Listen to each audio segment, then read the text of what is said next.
ਰਾਮ ਸਰੂਪਣਖੀ ਦਾ novel ਪ੍ਰਤਾਪੀ ਦਾ 43ਵਾਂ ਅੰਗ। ਸਵੇਰੇ ਸਦਿਆਂ ਉੱਠ ਕੇ ਹਰਦੇਵ ਬਾਹਰ ਖੇਤਾਂ ਵੱਲ ਤੁਰ ਗਿਆ।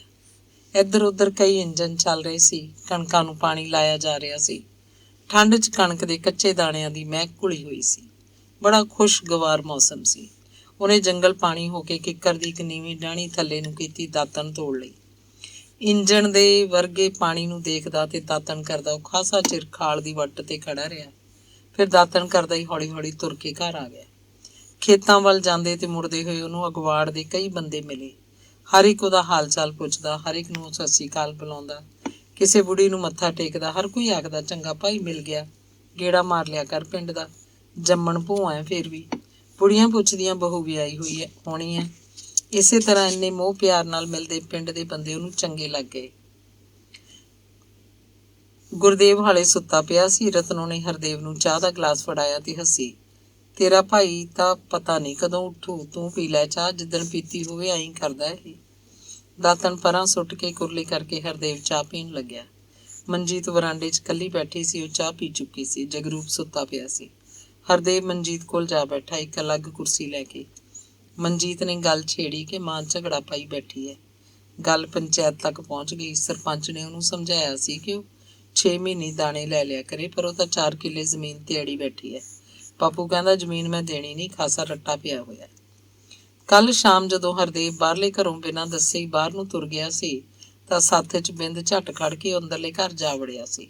ਸੱਥ 'ਚ ਗੱਲ ਕਰਨ ਵਾਲਾ ਕੋਈ ਚੱਜ ਦਾ ਬੰਦਾ ਨਾ ਦੇਖ ਕੇ ਉਹਨੇ ਸੋਚਿਆ ਸੀ, ਮਾਂ ਹੁਣ ਤੱਕ ਤਾਂ ਕਿਧਰੋਂ ਆ ਚੁੱਕੀ ਹੋਏਗੀ। ਮਾਂ ਦਾ ਮੂੰਹ ਦੇਖਣ ਲਈ ਉਹਦਾ ਅੰਦਰ ਤੜਫ ਰਿਹਾ ਸੀ। ਉਹ ਗਿਆ ਸੀ ਤਾਂ ਮਾਂ ਘਰ ਸੀ।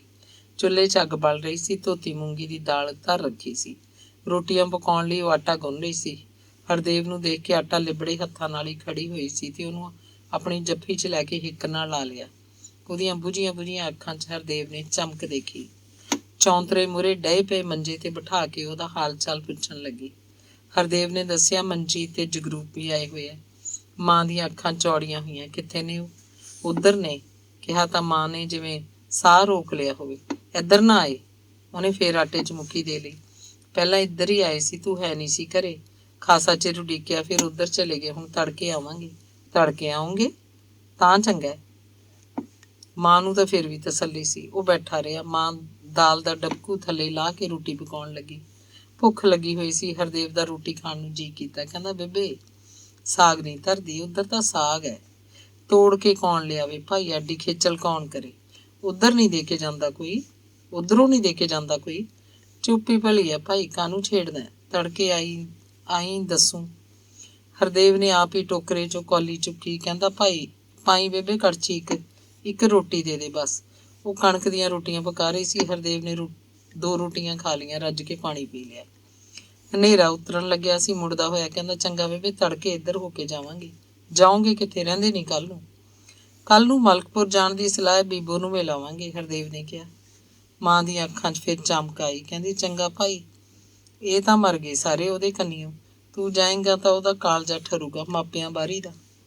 ਹਰਦੇਵ ਹੁਣ ਸੋਚ ਰਿਹਾ ਸੀ, ਕੱਲ ਆਥਣੇ ਮਾਂ ਨੇ ਜ਼ਮੀਨ ਦੀ ਗੱਲ ਤਾਂ ਕੋਈ ਛੇੜੀ ਨਹੀਂ।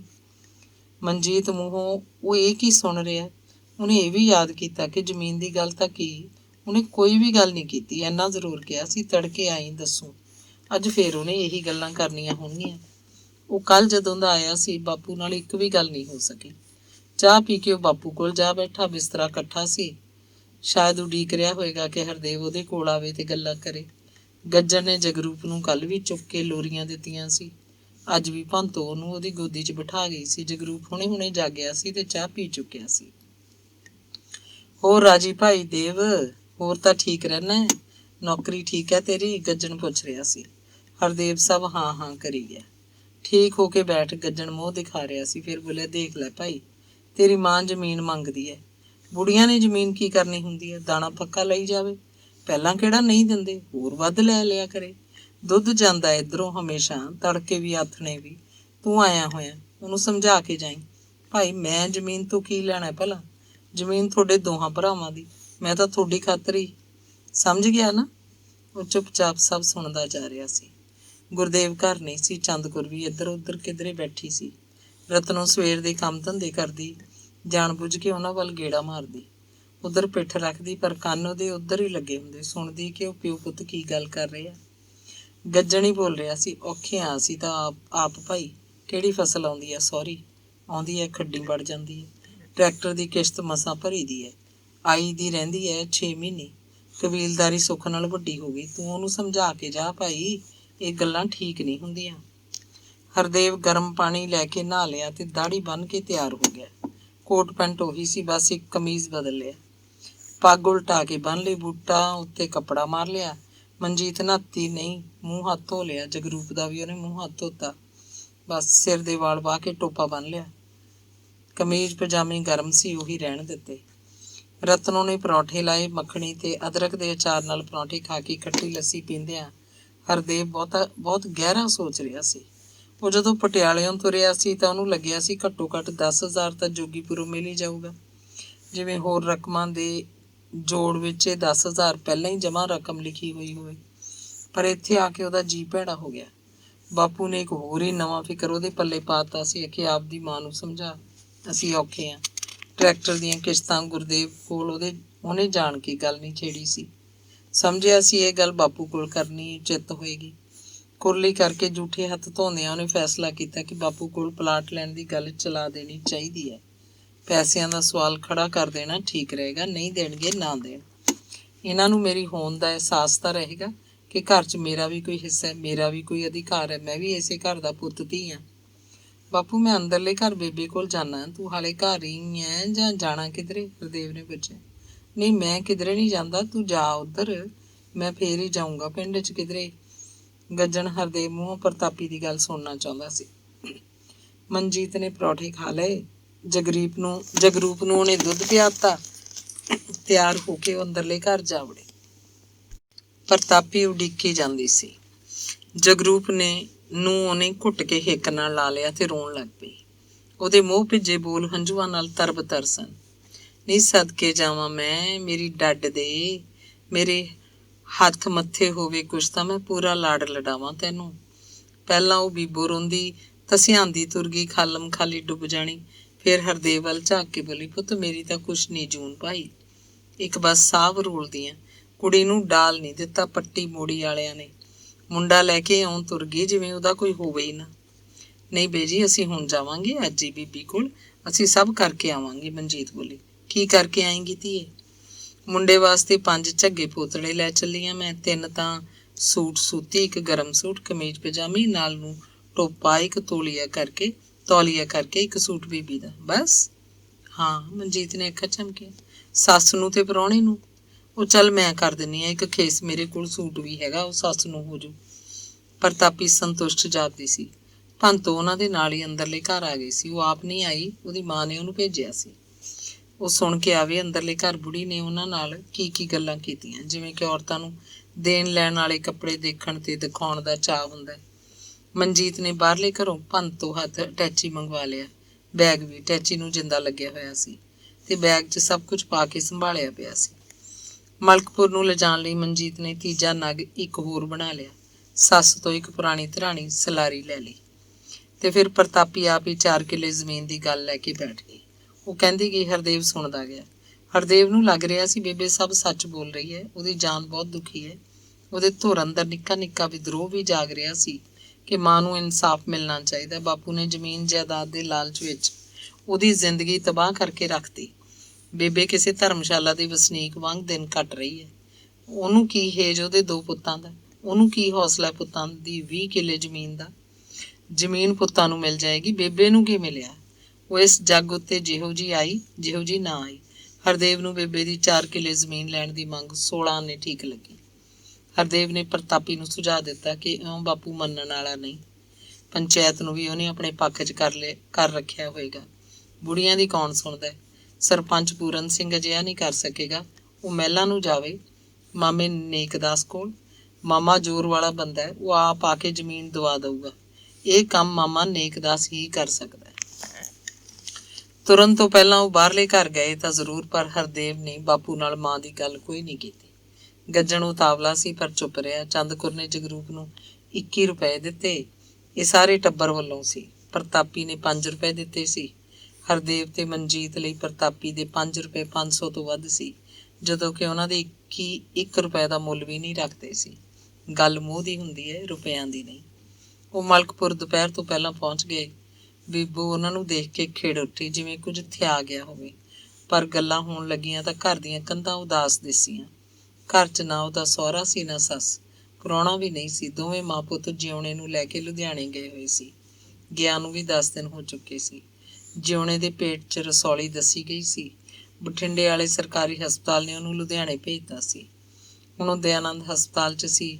ਪੇਟ ਦਾ ਆਪਰੇਸ਼ਨ ਹੋਣਾ ਸੀ। ਵਿਸ਼ਵਾਸ ਸੀ ਰਸੌਲੀ ਨਿਕਲ ਜਾਏਗੀ ਤੇ ਉਹ ਠੀਕ ਹੋ ਜਾਏਗਾ। ਰਸੌਲੀ ਕੱਢ ਦੇਣਾ ਕੋਈ ਵੱਡੀ ਗੱਲ ਨਹੀਂ ਸੀ। ਅਜਿਹਾ ਆਪਰੇਸ਼ਨ ਹੁਣ ਆਮ ਹੀ ਹੋਣ ਲੱਗ ਪਏ ਸੀ। ਸਭ ਠੀਕ ਹੋ ਜਾਂਦਾ। ਘਰ 'ਚ ਦੋਵੇਂ ਛੋਟੇ ਮੁੰਡੇ ਸੀ। ਉਹਨਾਂ ਦਾ ਪਿੰਡ ਰਹਿਣਾ ਜ਼ਰੂਰੀ ਸੀ। ਕਣਕਾਂ ਨੂੰ ਪਾਣੀ ਦਿੱਤਾ ਜਾ ਰਿਹਾ ਸੀ। ਇੱਕ ਪਾਸੇ ਖੇਤਾਂ ਦੀ ਫਸਲ, ਇੱਕ ਪਾਸੇ ਬੰਦੇ ਦੀ ਜਾਨ, ਦੋਵੇਂ ਜ਼ਰੂਰੀ ਸੀ। ਉਹਨਾਂ ਨੇ ਰਾਤ ਮਲਕਪੁਰ ਕੱਟੀ। ਬੀਬੋ ਨੂੰ ਲੀੜਾ ਕੱਪੜਾ ਫੜਾਇਆ ਤੇ ਰੁਪਈਏ ਵੀ। ਰਾਤ ਨੂੰ ਹੱਸ-ਹੱਸ ਗੱਲਾਂ ਕਰਦੇ ਰਹੇ। ਹਾਸਿਆਂ ਦੇ ਬੋਲ ਉਦਾਸੀ ਦੀ ਧੁੰਦ ਨੂੰ ਫਿੱਕਾ ਪਾਉਣ ਦੀ ਬਹੁਤ ਕੋਸ਼ਿਸ਼ ਕਰਦੇ, ਪਰ ਸਹੁਰੇ ਦਾ ਧਿਆਨ ਦਿਮਾਗ 'ਚ ਆਉਂਦੇ ਚੁੱਪ ਦੀ ਚੁੱਪ ਰਹਿ ਜਾਂਦੀ। ਉਹਦਾ ਉਦਾਸ ਮੂੰਹ ਦੇਖ ਕੇ ਦੋਵੇਂ ਵੀ ਉਹੋ ਜਿਹਾ ਬਣਾ ਲੈਂਦੇ। ਮਨਜੀਤ ਦਿਲਾਸਾ ਦਿੰਦੀ, ਬੀਬੀ ਨਣਦੇ, ਤੇਰੇ ਸਹੁਰੇ ਦਾ ਵਾਲ ਵਿੰਗਾ ਨਹੀਂ ਹੁੰਦਾ। ਮੈਨੂੰ ਪਤਾ ਤੂੰ ਸੱਸ ਸਹੁਰੇ ਨੂੰ ਬਹੁਤ ਪਿਆਰੀ ਹੈ। ਤੂੰ ਫਿਕਰ ਡੱਕੇ ਦਾ ਨਾ ਕਰ। ਐਨ 9/9 ਹੋ ਕੇ ਆਊ ਬੁੜਾ। ਜਗਰੂਪ ਤੇ ਨੰਜੂ ਖਾਸਾ ਚਿਰ ਘੁਲਦੇ ਖੇਡਦੇ ਰਹੇ। ਕਦੇ ਕੋਈ ਰੋਂਦਾ, ਕਦੇ ਕੋਈ ਹੱਸਦਾ। ਉਹਨਾਂ ਨੇ ਅਲੱਗ ਆਪਣਾ ਸੰਸਾਰ ਵਸਾ ਲਿਆ ਸੀ। ਫਿਰ ਦੋਵੇਂ ਸੌਂ ਗਏ, ਚਿੱਟੀ ਮਿੱਟੀ ਦੇ ਬਾਵੇ ਜਿਹੇ। ਅੰਗ 44ਵਾਂ। ਹਰਦੇਵ ਮਲਕਪੁਰ ਨਾ ਜਾਂਦਾ ਤਾਂ ਕਿੱਥੋਂ ਪਤਾ ਲੱਗਣਾ ਸੀ ਕਿ ਜਿਉਣਾ ਬਿਮਾਰ ਹੈ। ਉਹਨੂੰ ਲੁਧਿਆਣੇ ਲੈ ਗਏ ਤੇ ਆਪਰੇਸ਼ਨ ਹੋਏਗਾ। ਮਲਕਪੁਰ ਤੋਂ ਪਹਿਲਾਂ ਸਿੱਧੇ ਉਹ ਪਟਿਆਲੇ ਗਏ। 2 ਰਾਤਾਂ ਲੰਘਾ ਕੇ ਹਰਦੇਵ ਨੇ ਫੇਰ ਇੱਕ ਛੁੱਟੀ ਲਈ ਜੋਗੀਪੁਰ ਆ ਗਿਆ। ਪਟਿਆਲੇ ਜਾ ਕੇ ਉਹਨੇ ਸੋਚਿਆ ਕਿ ਜਿਹੜੇ ਕੰਮ ਨੂੰ ਉਹ ਜੋਗੀਪੁਰ ਗਿਆ ਸੀ, ਉਹਦੀ ਤਾਂ ਉਹਨੇ ਗੱਲ ਹੀ ਨਹੀਂ ਛੇੜੀ। ਐਵੇਂ ਮਿਲ ਮਿਲਾ ਕੇ ਵਾਪਸ ਆ ਗਿਆ। ਕੀ ਫਾਇਦਾ ਹੋਇਆ ਜੋਗੀਪੁਰ ਜਾਣ ਦਾ। ਬਾਪੂ ਆਖ ਰਿਹਾ ਸੀ, ਅਸੀਂ ਔਖੇ ਹਾਂ, ਟਰੈਕਟਰ ਦੀਆਂ ਕਿਸ਼ਤਾਂ, ਤੇ ਮਾਂ 4 ਕਿੱਲੇ ਮੰਗ ਰਹੀ ਹੈ। ਇਹ ਮਾਂ ਦੀ ਸਮੱਸਿਆ ਹੈ ਤਾਂ ਠੀਕ, ਉਹਨੂੰ ਘਰ 'ਚੋਂ ਜਦੋਂ ਕੁਝ ਮਿਲਦਾ ਹੀ ਨਹੀਂ ਤਾਂ ਕੀ ਕਰੇ ਉਹ। ਪਰ ਮਾਂ ਦੀ ਸਮੱਸਿਆ ਨਾਲ ਉਹਦਾ ਆਪਣਾ ਕੀ ਵਾਸਤਾ। ਹਰਦੇਵ ਨੇ ਸੋਚਿਆ, ਮਾਂ ਤੇ ਬਾਪੂ ਦੇ ਰਗੜੇ ਝਗੜੇ 'ਚ ਉਹਨੂੰ ਤਾਂ ਕੁਝ ਨਹੀਂ ਮਿਲ ਰਿਹਾ। 20 ਕਿੱਲੇ ਦੀ ਕਮਾਈ 'ਚ ਉਹਦਾ ਹਿੱਸਾ ਵੀ ਹੈ। ਇਹ ਚਲਾਈ ਤਾਂ ਸਾਰੀ ਉਮਰ ਰਹੇਗੀ। ਹਰ ਕਿਸਾਨ ਪਰਿਵਾਰ ਦੀ ਰਹਿੰਦੀ ਹੈ। ਉਹਨੇ ਕਿਹੜਾ ਜੋਗੀਪੁਰ ਆ ਕੇ ਵਸਣਾ। ਉਹਨੇ ਤਾਂ ਪਟਿਆਲੇ ਰਹਿਣਾ ਹੁਣ ਸਾਰੀ ਉਮਰ। ਹੁਣ ਪਟਿਆਲਾ ਹੀ ਉਹਦਾ ਘਰ ਹੈ। ਅਸਲ 'ਚ ਜਦੋਂ ਉਹ ਪਟਿਆਲੇ ਮੁੜ ਕੇ ਗਏ ਸੀ ਤੇ ਮਥੁਰਾ ਦਾਸ ਨੇ ਹੱਸਦੇ ਹੱਸਦੇ ਪੁੱਛਿਆ ਸੀ, ਕਿਉਂ, ਕੀ ਮਿਲਿਆ ਬੁੜੇ ਕੋਲੋਂ, ਝੜਿਆ ਕੁਛ। ਹਰਦੇਵ ਨੇ ਜਦੋਂ ਦੱਸਿਆ ਕਿ ਉਹ ਤਾਂ ਗੱਲ ਹੀ ਨਹੀਂ ਕਰ ਸਕਿਆ, ਹੋਰ ਗੱਲਾਂ ਵਿੱਚ ਹੀ 2 ਦਿਨ ਰਹਿ ਕੇ ਆ ਗਿਆ, ਤਾਂ ਮਥੁਰਾ ਦਾਸ ਉਹਨੂੰ ਆਕੜ ਕੇ ਪਿਆ। ਤਾਂ ਫਿਰ ਮਿੱਟੀ ਕੱਢਣ ਗਿਆ ਸੀ ਪਿੰਡ, ਅਸਲੀ ਕੰਮ ਤਾਂ ਹੋਇਆ ਨਾ। ਸੈਰਾਂ ਵੈਰਾਂ ਕਰਕੇ ਮੁੜ ਆਇਆ। ਮਥੁਰਾ ਦਾਸ ਜਿਹੜਾ ਹੁਣ ਉਹਦੇ ਨਾਲ ਖਾਸਾ ਖੁੱਲ੍ਹ ਗਿਆ ਸੀ, ਉਹਦੇ ਹਿੱਤ ਦੀ ਗੱਲ ਕਰਦਾ। ਉਹਦੀਆਂ ਝਿੜਕਾਂ 'ਚ ਵੀ ਮੋਹ ਹੁੰਦਾ। ਕਹਿੰਦਾ, ਓਏ ਫਿੱਟੇ ਮੂੰਹ ਤੇਰੇ ਹਰਦੇਵ ਸਿਆਂ ਸਰਦਾਰਾ, ਖਾਲੀ ਹੱਥ ਆ ਖੜਾ ਚਿੱਤਰ ਤੋੜਾ ਕੇ। ਅਸਲ 'ਚ ਮਥੁਰਾ ਦਾਸ ਨੇ ਉਹਨੂੰ ਪੁੱਠਾ ਮੋੜਿਆ। ਉਹਦਾ ਤੁੰਨਿਆ ਝਿੜਕਿਆ ਹੀ ਹਰਦੇਵ ਜੋਗੀਪੁਰ ਦੁਬਾਰਾ ਗਿਆ ਸੀ। ਉਹ ਪਹਿਲਾਂ ਅੰਦਰਲੇ ਘਰ ਪ੍ਰਤਾਪੀ ਕੋਲ ਆਇਆ। ਉਹਨੂੰ ਸਿੱਧੀ ਗੱਲ ਦੱਸੀ ਕਿ ਉਹ ਰੁਪਈਏ ਲੈਣ ਆਇਆ ਬਾਪੂ ਕੋਲੋਂ। ਉਹਨੇ ਪਟਿਆਲੇ ਪਲਾਟ ਲੈਣਾ ਹੈ। ਮਾਂ ਕਹਿੰਦੀ, ਲੈ ਜਾ ਭਾਈ, ਜੇ ਦਿੰਦਾ ਤਾਂ। ਮੇਦ ਤਾਂ ਕੋਈ ਹੈ ਨਹੀਂ। ਉਹਨੇ ਤਾਂ ਵੱਡੇ ਨੂੰ ਬਣਾ ਛੱਡਿਆ ਘਰ ਦਾ ਮਾਲਕ। ਤੂੰ ਭਾਈ ਕਿਸੇ ਗਿਣਤੀ 'ਚ ਨਹੀਂ ਉਹਨਾਂ ਦੇ। ਇਹ ਸਭ ਉਹ ਕੰਜਰੀ ਕਰਾਉਂਦੀ ਹੈ, ਕੀੜੇ ਪੈਣੀ ਲਹਿਰੇ ਵਾਲੀ। ਬਾਹਰਲੇ ਘਰ ਹਰਦੇਵ ਨੂੰ ਦੇਖ ਕੇ ਉਹ ਹੈਰਾਨ ਹੋਏ। ਇਹ 2 ਦਿਨਾਂ ਬਾਅਦ ਹੀ ਫੇਰ ਕਿਵੇਂ ਆ ਗਿਆ। ਹਰ ਕੋਈ ਆਪਣੇ ਵੱਲ ਪਟੀਆਂ ਅੱਖਾਂ ਨਾਲ ਝਾਕ ਰਿਹਾ ਸੀ। ਰਤਨੋ ਨੇ ਉਹਨੂੰ ਚਾਹ ਕਰਤੀ। ਚੰਦ ਕੌਰ ਉਹਦੇ ਕੋਲ ਹੋ ਕੇ ਬੈਠ ਗਈ। ਉਹਦੇ ਮੂੰਹ ਵੱਲ ਲਗਾਤਾਰ ਝਾਕੀ ਜਾ ਰਹੀ ਸੀ। ਚਾਹ ਪੀ ਕੇ ਹਰਦੇਵ ਨੇ ਰਤਨੋ ਨੂੰ ਪੁੱਛਿਆ, ਭਾਈ ਬਾਪੂ ਕਿੱਥੇ ਹੈ? ਕਿਉਂ? ਰਤਨੋ ਨੇ ਅੱਖਾਂ ਚੌੜੀਆਂ ਕੀਤੀਆਂ। ਗੱਲ ਕਰਨੀ ਸੀ। ਤੂੰ ਇੰਨੀ ਛੇਤੀ ਮੁੜ ਆਇਆ, ਸੁੱਖ ਤਾਂ ਹੈ? ਰਤਨੋ ਹੋਰ ਹੈਰਾਨ ਹੋ ਰਹੀ ਸੀ। ਨਹੀਂ, ਇਹੀ ਜੀ ਗੱਲ ਤਾਂ ਕੋਈ ਨਹੀਂ, ਸੌਖੀ ਹੈ, ਇੰਨਾ ਫਿਕਰ ਜਾ ਨਾ ਕਰੋ ਤੁਸੀਂ। ਬਸ ਬਾਪੂ ਨੂੰ ਮਿਲਣਾ ਮੈਂ ਤਾਂ। ਹਰਦੇਵ ਨੇ ਸ਼ਬਦਾਂ 'ਚ ਬਹੁਤ ਸਧਾਰਨਤਾ ਸੀ। ਬੁਲਾ ਦਿੰਦੀ ਹਾਂ, ਪਿੰਡ 'ਚ ਹੀ ਹੈ ਕਿਤੇ। ਤੇਰਾ ਭਾਈ ਤਾਂ ਖੇਤ ਗਿਆ ਹੋਇਆ, ਉਹਨੂੰ ਵੀ ਸੱਦਾਂ। ਉਹਦਾ ਕਾਹਨੂੰ ਕੰਮ ਛਡਾਉਣਾ, ਬਾਪੂ ਨੂੰ ਬੁਲਾ ਦੇ, ਭੰਤੋ ਨੂੰ ਭੇਜ, ਹਰਦੇਵ ਨੇ ਕਿਹਾ। ਚੰਦ ਕੌਰ ਹਰਦੇਵ ਨੂੰ ਲਗਾਤਾਰ ਤਾੜ ਰਹੀ ਸੀ। ਉਹ ਅੰਦਰੇ ਅੰਦਰ ਲੇਪਣ ਲਾਉਂਦੀ ਕਿ ਐਡਾ ਤੱਦੀ ਦਾ ਕੀ ਕੰਮ ਹੋ ਗਿਆ ਇਸ ਮੁੰਡੇ ਨੂੰ। ਪਹਿਲਾਂ ਆਇਆ ਸੀ ਉਦੋਂ ਕਰ ਲੈਂਦਾ ਗੱਲ, ਹੁਣ ਕੱਲਾ ਕਿਉਂ ਆਇਆ? ਕਿਤੇ ਇਹਨੂੰ ਪ੍ਰਤਾਪੀ ਨੇ ਨਾ ਬੁਲਾਇਆ ਹੋਵੇ ਦੁਬਾਰਾ। ਗੱਜਣ ਭੈ ਭੀਤ ਘਰ ਵੜਿਆ। ਉਹ ਸਵੇਰ ਦਾ ਸਰਪੰਚ ਵੱਲ ਗਿਆ ਹੋਇਆ ਸੀ। ਸਰਪੰਚ ਘਰ ਨਹੀਂ ਸੀ। ਕੱਲ ਦਾ ਮੰਡੀ ਗਿਆ, ਹਾਲੇ ਮੁੜਿਆ ਨਹੀਂ ਸੀ। ਗੱਜਣ ਉਹਦੇ ਘਰ ਸਾਹਮਣੇ ਸੱਥ 'ਚ ਚੌਂਕੜੀ ਤੇ ਬੈਠਾ ਉਹਦਾ ਇੰਤਜ਼ਾਰ ਕਰਦਾ ਰਿਹਾ। ਉੱਥੇ ਹੋਰ ਬੰਦੇ ਵੀ ਬੈਠੇ ਸੀ ਜੋ ਸਰਪੰਚ ਨੂੰ ਉਡੀਕ ਰਹੇ ਸੀ। ਸਰਪੰਚ ਦੀ ਘਰ ਵਾਲੀ ਨੇ ਦੱਸਿਆ, ਉਹ ਮੰਡੀਓਂ ਜ਼ਰੂਰ ਮੁੜ ਕੇ ਆਏਗਾ, ਸ਼ਰੀਕੇ 'ਚ ਨੰਬਰਦਾਰ ਦੇ ਪੋਤੇ ਦਾ ਮੰਗਣਾ ਹੈ। ਮੰਗਣੇ ਤੋਂ ਪਹਿਲਾਂ ਸਰਪੰਚ ਦਾ ਆਉਣਾ ਜ਼ਰੂਰੀ ਹੈ। ਸੱਥ 'ਚ ਚੌਂਕੜੀ 'ਤੇ ਬੈਠਾ ਗੱਜਣ ਸਰਪੰਚ ਦੀ ਉਡੀਕ 'ਚ ਪੱਗ ਢਾਹ ਲੈਂਦਾ, ਸਿਰ ਦੇ ਵਾਲਾਂ 'ਚ ਉਂਗਲੀ ਦੀ ਕੰਘੀ ਕਰਦਾ, ਜੂੜਾ ਦੁਬਾਰਾ ਬੰਨ੍ਹਦਾ, ਫਿਰ ਹੌਲੀ-ਹੌਲੀ ਪੱਗ ਦੇ ਲੜ ਵਲੇਟਣ ਲੱਗਦਾ। ਇੰਜ ਉਹਨੇ ਕਈ ਵਾਰ ਕੀਤਾ। ਉਹਨੂੰ ਸਰਪੰਚ ਨੂੰ ਮਿਲਣ ਦੀ ਬੇਚੈਨੀ ਲੱਗੀ ਸੀ। ਸਰਪੰਚ ਨੇ ਕੱਲ੍ਹ ਦੁਪਹਿਰ ਉਹਦੇ ਕੋਲ ਬੰਦਾ ਭੇਜਿਆ ਸੀ ਤੇ ਕਿਹਾ ਸੀ ਉਹ ਆਪ ਆ ਕੇ ਮਿਲੇ। ਪ੍ਰਤਾਪੀ ਕਈ ਵਾਰ ਆ ਚੁੱਕੀ ਹੈ, ਖਹਿੜਾ ਨਹੀਂ ਛੱਡਦੀ, ਜ਼ਮੀਨ ਲੈਣ ਦੀ ਜਿੱਦ ਕਰਦੀ ਹੈ। ਭੰਤੋ ਨੇ ਜਦੋਂ ਗੱਜਣ ਦੇ ਮੋਢੇ ਨੂੰ ਹੱਥ ਲਾਇਆ ਤੇ ਦੱਸਿਆ ਕਿ ਪਟਿਆਲੇ ਤੋਂ ਚਾਚਾ ਆਇਆ ਤਾਂ ਉਹਦੀ ਬੇਚੈਨੀ ਪਰੇਸ਼ਾਨੀ 'ਚ ਤਬਦੀਲ ਹੋਣ ਲੱਗੀ। ਉਹਨੇ ਅੰਦਰੋਂ ਅੰਦਰ ਪਲਾਂ ਛਿੜਾਂ 'ਚ ਸਰਪੰਚ ਵੱਲੋਂ ਉਹਨੂੰ ਸੱਦਣ ਦੀ ਗੱਲ ਨਾਲ ਹਰਦੇਵ ਨੂੰ ਵੀ ਜੋੜ ਲਿਆ। ਉਹਦਾ ਮੱਥਾ ਠਣਕਿਆ। ਪ੍ਰਤਾਪੀ ਨੇ ਛੋਟੇ ਮੁੰਡੇ ਨੂੰ ਵੀ ਸੱਦ ਲਿਆ। ਚੌਂਕੜੀ ਤੋਂ ਉੱਠਣ ਸਮੇਂ ਉਹ ਖਿਜਿਆ, ਹੋਰ ਸੱਦ ਲੈ ਜਿਹਨੂੰ ਸੱਦਣਾ, ਜ਼ਮੀਨ ਤਾਂ ਤੀਹੋ ਕਾਲ ਮੈਂ ਦਿੰਦਾ ਨਹੀਂ। ਹਰਦੇਵ ਵਰਾਂਡੇ 'ਚ ਕੁਰਸੀ ਤੇ ਬੈਠਾ ਨਾਲ ਲਿਆਂਦਾ ਪੰਜਾਬੀ ਦਾ ਅਖਬਾਰ ਪੜ੍ਹ ਰਿਹਾ ਸੀ। ਬਾਪੂ ਨੂੰ ਆਉਂਦਾ ਵੇਖ ਕੇ ਉਹਨੇ ਅਖਬਾਰ ਬੰਦ ਕੀਤਾ, ਖੜਾ ਹੋ ਗਿਆ। ਗੱਜਣ ਨੇ ਵਿਹੜੇ 'ਚ ਦੂਰੋਂ ਹੀ ਬੋਲ ਕੱਢਿਆ, ਆ ਵੀ ਦੇਵ, ਕਦੋਂ ਆਇਆ? ਗੱਜਣ ਦੀ ਜ਼ੁਬਾਨ ਛਿੜਕੀ ਸੀ। ਮੈਂ ਤਾਂ ਬਾਪੂ ਹੁਣੇ ਆਇਆ, ਤੈਨੂੰ ਡਿੱਕੀ ਜਾਣਾ, ਫਿਰ ਮੁੜਨਾ ਮੈਂ। ਹਰਦੇਵ ਨੇ ਕਾਹਲ ਦਿਖਾਈ। ਮੇਰੀ ਜਾਨ 'ਚ ਪਰਸੋਂ ਨਹੀਂ ਗਏ ਇੱਥੋਂ ਤੁਸੀਂ ਜਦ ਚੌਥੇ ਗਏ ਹੋਵੋਗੇ। ਐਡੀ ਛੇਤੀ ਮੁੜ ਕੇ ਆ ਗਿਆ ਤੂੰ? ਐਡਾ ਕੀ ਜ਼ਰੂਰੀ ਹੋਰ ਸੁੱਖ ਸੰਦ ਨਾਲ ਆਇਆ ਕਿ? ਗੱਜਣ ਨੂੰ ਕੁਝ ਸਮਝ ਨਹੀਂ ਆ ਰਿਹਾ ਸੀ, ਪਰ ਇਹ ਧੁੜਕੂ ਪੱਕਾ ਕਿਤੇ ਉਹ ਪ੍ਰਤਾਪੀ ਦੀ ਗੱਲ ਨਾ ਛੇੜ ਬੈਠੇ। ਜਿਹੜੇ ਕੰਮ ਆਇਆ ਸੀ ਉਹ ਤਾਂ ਰਹਿ ਹੀ ਗਿਆ। ਮੈਂ ਤਾਂ ਤੇਰੇ ਕੋਲ ਹੀ ਆਇਆ ਸੀ ਬਾਪੂ, ਇੱਥੇ ਆ ਕੇ ਗੱਲਾਂ 'ਚ ਪੈ ਗਏ, ਇਸੇ ਕਰਕੇ ਮੁੜ ਕੇ ਆਉਣਾ ਪੈ ਗਿਆ। ਹਾਂ ਦੱਸ, ਜਿੰਨੇ ਜੋਗਾ ਹੈਗਾ ਮੈਂ ਕਰੂੰਗਾ, ਤੈਥੋਂ ਕੁਝ ਲੁਕੋ ਕੇ ਤਾਂ ਰੱਖਿਆ ਨਹੀਂ। ਗੱਜਣ ਚਾਹੁੰਦਾ ਸੀ ਗੱਲ ਖੁੱਲੇ ਤਾਂ ਸਹੀ। ਗੱਲ ਇਹ ਹੈ ਬਾਪੂ ਵੀ ਤੂੰ ਚਾਹ ਪਾਣੀ ਪੀਤਾ ਕੋਈ? ਉਹਨੂੰ ਵਿੱਚੇ ਟੋਕ ਕੇ ਗੱਜਣ ਨੇ ਪੁੱਛਿਆ।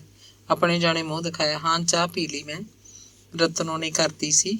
ਗੱਲ ਇਹ ਹੈ ਕਿ ਮੈਂ ਹੁਣ ਪਟਿਆਲੇ ਹੀ ਰਹਿਣਾ ਹੈ, ਉੱਥੇ ਮੇਰੀ ਪੱਕੀ ਰਿਹਾਇਸ਼ ਸਮਝ, ਸਾਰੀ ਉਮਰ। ਪਿੰਡ ਆ ਕੇ ਤਾਂ ਮੈਂ ਰਹਿਣਾ ਨਹੀਂ। ਮੈਂ ਹੁਣ ਪਲਾਟ ਲੈਣਾ ਚਾਹੁੰਦਾ, ਫਿਰ ਹੌਲੀ-ਹੌਲੀ ਮਕਾਨ ਬਣਾ ਲੂੰਗਾ। ਪਲਾਟ ਮਹਿੰਗੇ ਬਹੁਤ ਹੋ ਗਏ, ਤੂੰ 20,000 ਕਰਕੇ ਦੇ, ਬਾਕੀ ਪ੍ਰਬੰਧ ਮੈਂ ਆਪ ਕਰ ਲੂੰ।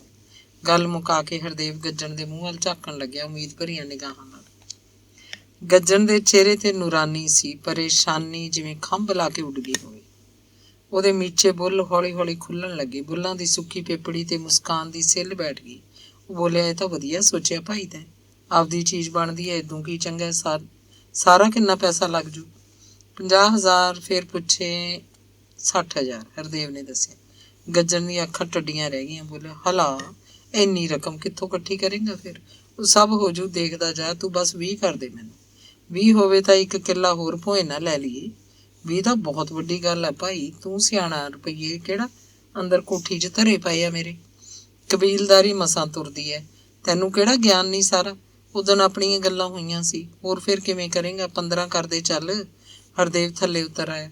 ਦੇਖ ਸੁਣ ਮੇਰੀ ਗੱਲ, ਸਾਰਖਰੀ ਆਖ ਦਿੰਦਾ, ਮੇਰੇ ਆਪਦੇ ਕੋਲ ਤਾਂ ਦੁਆਨੀ ਨਹੀਂ ਭਾਈ ਇਸ ਵਕਤ। ਫਸਲ ਵੀ ਅਜੇ 2 ਮਹੀਨਿਆਂ ਨੂੰ ਆਊ, ਉਹ ਵੀ ਕੁਦਰਤ ਦਾ ਕੀ ਪਤਾ ਕਿ ਝੱਖੜ ਝੋਲਾ ਸਿਰ ਪਿਆ, ਘਰ ਆਵੇ ਤਾਂ ਜਾਣ। ਕੁਛ ਤਾਂ ਕਰ, ਤੂੰ ਨਹੀਂ ਦੇਂਗਾ ਤਾਂ ਹੋਰ ਕੌਣ ਦਊ ਮੈਨੂੰ? ਮੇਰਾ ਵਿਆਹ ਕਰਦਾ ਫੇਰ ਵੀ ਲਾਉਂਦਾ ਹੀ, ਵਿਆਹ ਤੇ ਆਨਾ ਨਹੀਂ ਲਵਾਇਆ ਮੈਂ ਤੇਰਾ। ਹਰਦੇਵ ਗਿਣਤੀਆਂ ਗਿਰਨ ਲੱਗ ਪਿਆ। ਚੱਲ 10 ਕਰ ਦਿੰਨਾ, ਬਾਣੀਏ ਤੂੰ ਪੁੱਛਦਾ ਜੇ ਦੇ ਦੂ। ਮੈਨੂੰ ਨਹੀਂ ਪਤਾ, ਕਿਵੇਂ ਕਰ, ਮੈਂ ਅਗਲੇ ਐਤਵਾਰ ਆਊਂਗਾ, 10 ਤਿਆਰ ਰੱਖੀ। ਚੱਲ 10 ਹੀ ਦੇ। ਐਤਵਾਰ ਕਿੱਦਣ ਹੈ ਤੇਰਾ? ਅੱਜ ਮੰਗਲਵਾਰ, 5ਵੇਂ ਐਤਵਾਰ, ਠੀਕ ਹੈ। ਚੱਲ ਫਿਰ ਤੂੰ ਖੁਸ਼ ਚਾਹੀਦਾ, ਚਾਹੇ ਕਾਲੇ ਚੋੜ ਤੋਂ ਲਿਆਵਾਂ, ਤੂੰ ਆਪਦਾ 10 ਖਰਾ ਕਰ ਲਈ। ਗੱਜਣ ਨੇ ਡੱਕਾ ਤੋੜ ਕੇ ਸੁੱਟਿਆ। ਉਹ ਪ੍ਰਸੰਨ ਸੀ ਕਿ ਹਰਦੇਵ ਨੇ ਪ੍ਰਤਾਪੀ ਦੀ ਗੱਲ ਨਹੀਂ ਛੇੜੀ।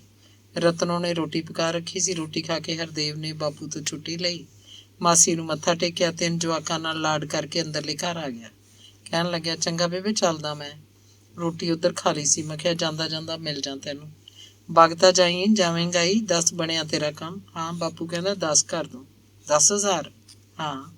ਚੰਗਾ ਭਾਈ, ਮੇਰੇ ਨਾਲੋਂ ਤਾਂ ਤੂੰ ਹੀ ਤਕੜਾ ਰਿਹਾ, ਮੈਨੂੰ ਤਾਂ ਤੇਰਾ ਪਿਓ ਖੰਘਣ ਨਹੀਂ ਦਿੰਦਾ। ਤੂੰ ਭਾਈ ਆਪਦਾ ਅਰਥ ਸਾਰ, ਜਿਹੜਾ ਲੈ ਜਾਏਗਾ ਤੇਰਾ ਹੀ ਤੇਰਾ, ਮਗਰੋਂ ਤੈਨੂੰ ਵੀ ਕੋਈ ਨਹੀਂ ਦਿਵਾਲ। ਹੁਣ ਮੈਂ ਵੀ ਦਿਖਾ ਦੇਣਾ ਤੇਰੇ ਪਿਓ ਨੂੰ ਜੰਡੀ ਦਾ ਭੌਣ।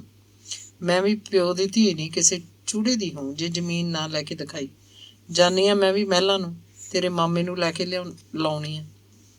ਹਰਦੇਵ ਚੁੱਪ ਸੀ, ਜਿਵੇਂ ਹੁਣ ਬਾਪੂ ਵੀ ਉਹਨੂੰ ਚੰਗਾ ਚੰਗਾ ਲੱਗ ਰਿਹਾ ਹੋਵੇ। ਮਾਂ ਦੀ ਸਾਰੀ ਗੱਲ ਸੁਣ ਕੇ ਉਹ ਬੋਲਿਆ, ਚੰਗਾ ਬੇਬੇ, ਜਿਵੇਂ ਹੁੰਦਾ ਤੈਥੋਂ ਕਰ, ਸਮਝ ਨਾਲ ਚੱਲੀ, ਲੋਕਾਂ ਨੂੰ ਤਮਾਸ਼ਾ ਨਾ ਦਿਖਾਇਓ। ਮੈਂ ਤਾਂ ਚੰਗਾ ਚੱਲਦਾ। ਵੀ ਤਮਾਸ਼ਾ ਮੈਂ ਦਿਖਾਉਣੀ ਆ ਕਿ ਉਹ ਦਿਖਾਉਂਦਾ? ਠੀਕ ਹੈ ਬੇਬੇ, ਮੈਂ ਤੇਰੇ ਦੁੱਖ ਨੂੰ ਚੰਗੀ ਤਰ੍ਹਾਂ ਜਾਣਦਾ। ਤੂੰ ਸਭ ਸੱਚ ਆਖਦੀ ਐ। ਜੇ ਬਾਹਲਾ ਹੀ ਦੁਖੀ ਹੈ ਤਾਂ ਮੇਰੇ ਕੋਲ ਪਟਿਆਲੇ ਚੱਲ ਵੜ। ਤੇਰੀਆਂ 4 ਬੁਰਕੀਆਂ ਨਾਲ ਮੈਨੂੰ ਕੋਈ ਘਾਟਾ ਨਹੀਂ ਪੈਂਦਾ। ਕਿਉਂ ਜਾਵਾਂ ਮੈਂ ਪਟਿਆਲੇ ਤੇਰੇ ਕੋਲ? ਇੱਥੇ ਰਹੂੰ ਇਹਨਾਂ ਦੀ ਹਿੱਕ ਤੇ। ਮੈਂ ਕੋਈ ਫੜ ਕੇ ਤਾਂ ਨਹੀਂ ਲਿਆਂਦੀ ਹੋਈ ਕਿਸੇ ਦੀ। ਮੇਰਾ ਘਰ, ਮੇਰਾ ਭਾਰ, ਮੈਂ ਪੁੱਤਾਂ ਦੀ ਮਾਂ। ਕਿਉਂ ਜਾਵਾਂ ਮੈਂ ਕਿਧਰੇ ਆਪਦਾ ਨਗਰ ਖੇੜਾ ਛੱਡ ਕੇ?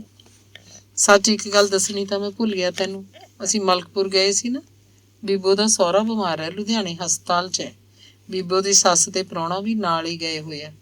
ਹਰਦੇਵ ਨੇ ਗੱਲ ਬਦਲੀ। ਬੀਬੋ ਦੇ ਸਹੁਰੇ ਬਾਬਤ ਸੁਣਦੇ ਹੀ ਪ੍ਰਤਾਪੀ ਸਿੱਧੇ ਹੋ ਕੇ ਬੈਠ ਗਈ। ਬੋਲੀ, ਕਿਉਂ ਵੇ, ਕੀ ਹੋ ਗਿਆ ਉਹਨੂੰ? ਆਖੇ ਪੇਟ 'ਚ ਰਸੌਲੀ ਹੈ, ਆਪਰੇਸ਼ਨ ਹੋਊਗਾ। ਹੈ ਵੇ, ਭਾਣਾ ਕੀ ਹੋ ਗਿਆ ਚੰਦਰੇ ਨੂੰ? ਪ੍ਰਤਾਪੀ ਦੀਆਂ ਅੱਖਾਂ ਡੁੱਬ ਗਈਆਂ। ਉਹ ਹਰਦੇਵ ਵੱਲ ਨਹੀਂ, ਨੀਵੀਂ ਪਾ ਕੇ ਦੂਰ ਕਿਧਰੇ ਝਾਕ ਰਹੀ ਸੀ। ਉਹਨੂੰ ਨਹੀਂ ਪਤਾ ਸੀ ਲੁਧਿਆਣਾ ਕਿੱਥੇ ਹੈ, ਉਹਨੂੰ ਨਹੀਂ ਪਤਾ ਸੀ ਜਿਉਣਾ ਕਿੱਥੇ ਹੈ। ਉਹਨੂੰ ਤਾਂ ਇੰਨਾ ਪਤਾ ਸੀ ਜਿਉਣਾ ਉਹਦੇ ਬਹੁਤ ਨੇੜੇ ਹੈ। ਉਹਦੇ ਲਈ ਜਿਉਣਾ ਇੱਕ ਬਲਦਾ ਅਹਿਸਾਸ ਸੀ, ਜਿਹਨੂੰ ਚੜ੍ਹਦੀ ਜਵਾਨੀ ਤੋਂ ਲੈ ਕੇ ਹੁਣ ਤੱਕ ਲਗਾਤਾਰ ਆਪਣੇ ਨਾਲ ਲਈ ਫਿਰਦੀ ਰਹੀ। ਉਹ ਅਹਿਸਾਸ ਹੁਣ ਵੀ ਉਹਦੇ ਕੋਲ ਹੈ, ਉਹਦੇ ਨਾਲ ਹੈ। ਉਹ ਜਿਉਣੇ ਨੂੰ ਭੱਜ ਕੇ ਜਾ ਕੇ ਦੇਖਣਾ ਚਾਹੁੰਦੀ ਸੀ, ਉਹਦੇ ਨਾਲ ਗੱਲਾਂ ਕਰਨੀਆਂ ਚਾਹੁੰਦੀ ਸੀ। ਬੀਬੋ ਦੇ ਵਿਆਹ ਵੇਲੇ ਹੀ ਉਹਨੂੰ ਮਿਲੀ ਸੀ ਬਿੰਦ ਦੀ ਬਿੰਦ, ਜਿਵੇਂ ਕੋਈ ਕਿਸੇ ਪਰਛਾਵੇਂ ਨੂੰ ਫੜ ਕੇ ਬਹਿ ਜਾਂਦਾ ਹੋਵੇ। ਵਿਆਹ ਵੇਲੇ ਉਹ ਜਿਉਣੇ ਨੂੰ ਨਹੀਂ, ਉਹਦੇ ਪਰਛਾਵੇਂ ਨੂੰ ਮਿਲੀ ਸੀ।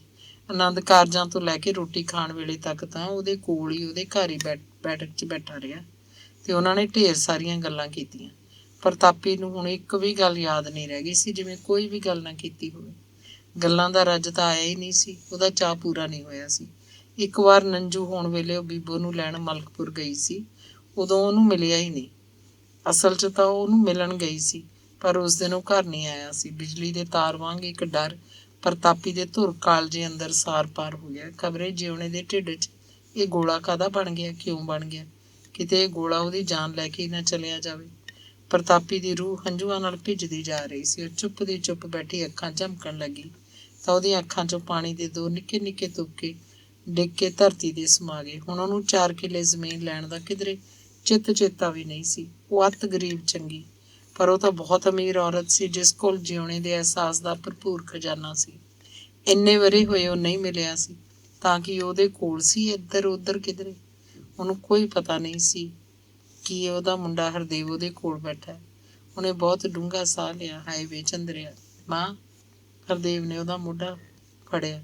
ਪ੍ਰਤਾਪੀ ਜਿਵੇਂ ਵਾਪਸ ਮੁੜੀ ਹੋਵੇ। ਬੋਲੀ, ਤੂੰ ਪਟਿਆਲੇ ਨੂੰ ਜਾਏਂਗਾ? ਹੋਰ ਮਾਂ, ਹੋਰ ਕਿਤੇ।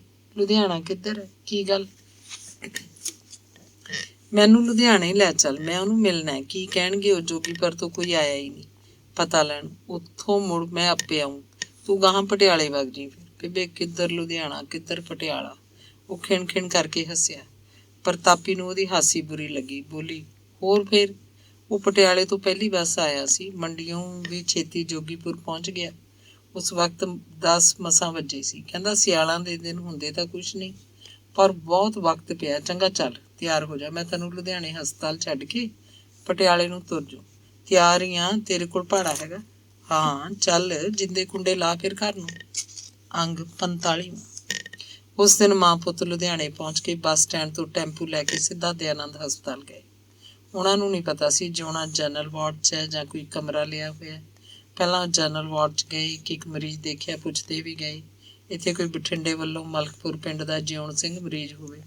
ਉਹਦੇ ਪੇਟ ਦਾ ਆਪਰੇਸ਼ਨ ਹੋਣਾ ਸੀ, ਕਿਧਰੇ ਕੋਈ ਪਤਾ ਨਹੀਂ ਲੱਗ ਰਿਹਾ ਸੀ। ਅਨੇਕਾਂ ਮਰੀਜ਼ ਉਹਨਾਂ ਨੂੰ ਸੰਭਾਲਣ ਵਾਲੇ, ਲੱਗਦਾ ਸੀ ਜਿਵੇਂ ਸਾਰਾ ਪੰਜਾਬ ਬਿਮਾਰ ਹੋਵੇ ਤੇ ਕੁੱਲ ਦੁਨੀਆ ਉੱਠ ਕੇ ਇਸ ਹਸਪਤਾਲ 'ਚ ਆ ਬੈਠੀ ਹੋਵੇ।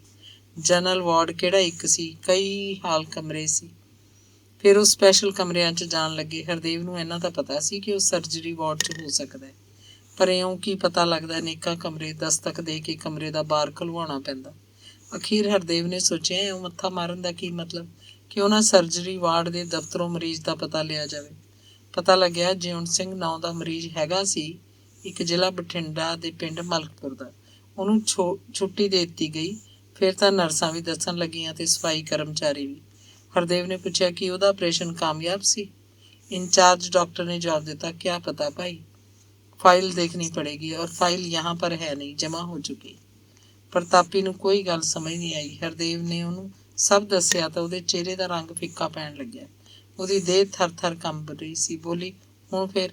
ਹੁਣ ਚੱਲਦੇ ਹਾਂ, ਇੱਥੇ ਤਾਂ ਉਹ ਹੈ ਨਹੀਂ, ਗਏ ਪਿੰਡ ਨੂੰ। ਉਹ ਮਾਂ ਨੂੰ ਰਿਕਸ਼ਾ 'ਚ ਬਿਠਾ ਕੇ ਬੱਸ ਸਟੈਂਡ ਲੈ ਆਇਆ। ਬੋਲਿਆ, ਮੈਂ ਜਾਵਾਂ ਹੁਣ, ਤੈਨੂੰ ਮੰਡੀ ਵਾਲੀ ਬੱਸ ਬਿਠਾ ਦਿੰਨਾ।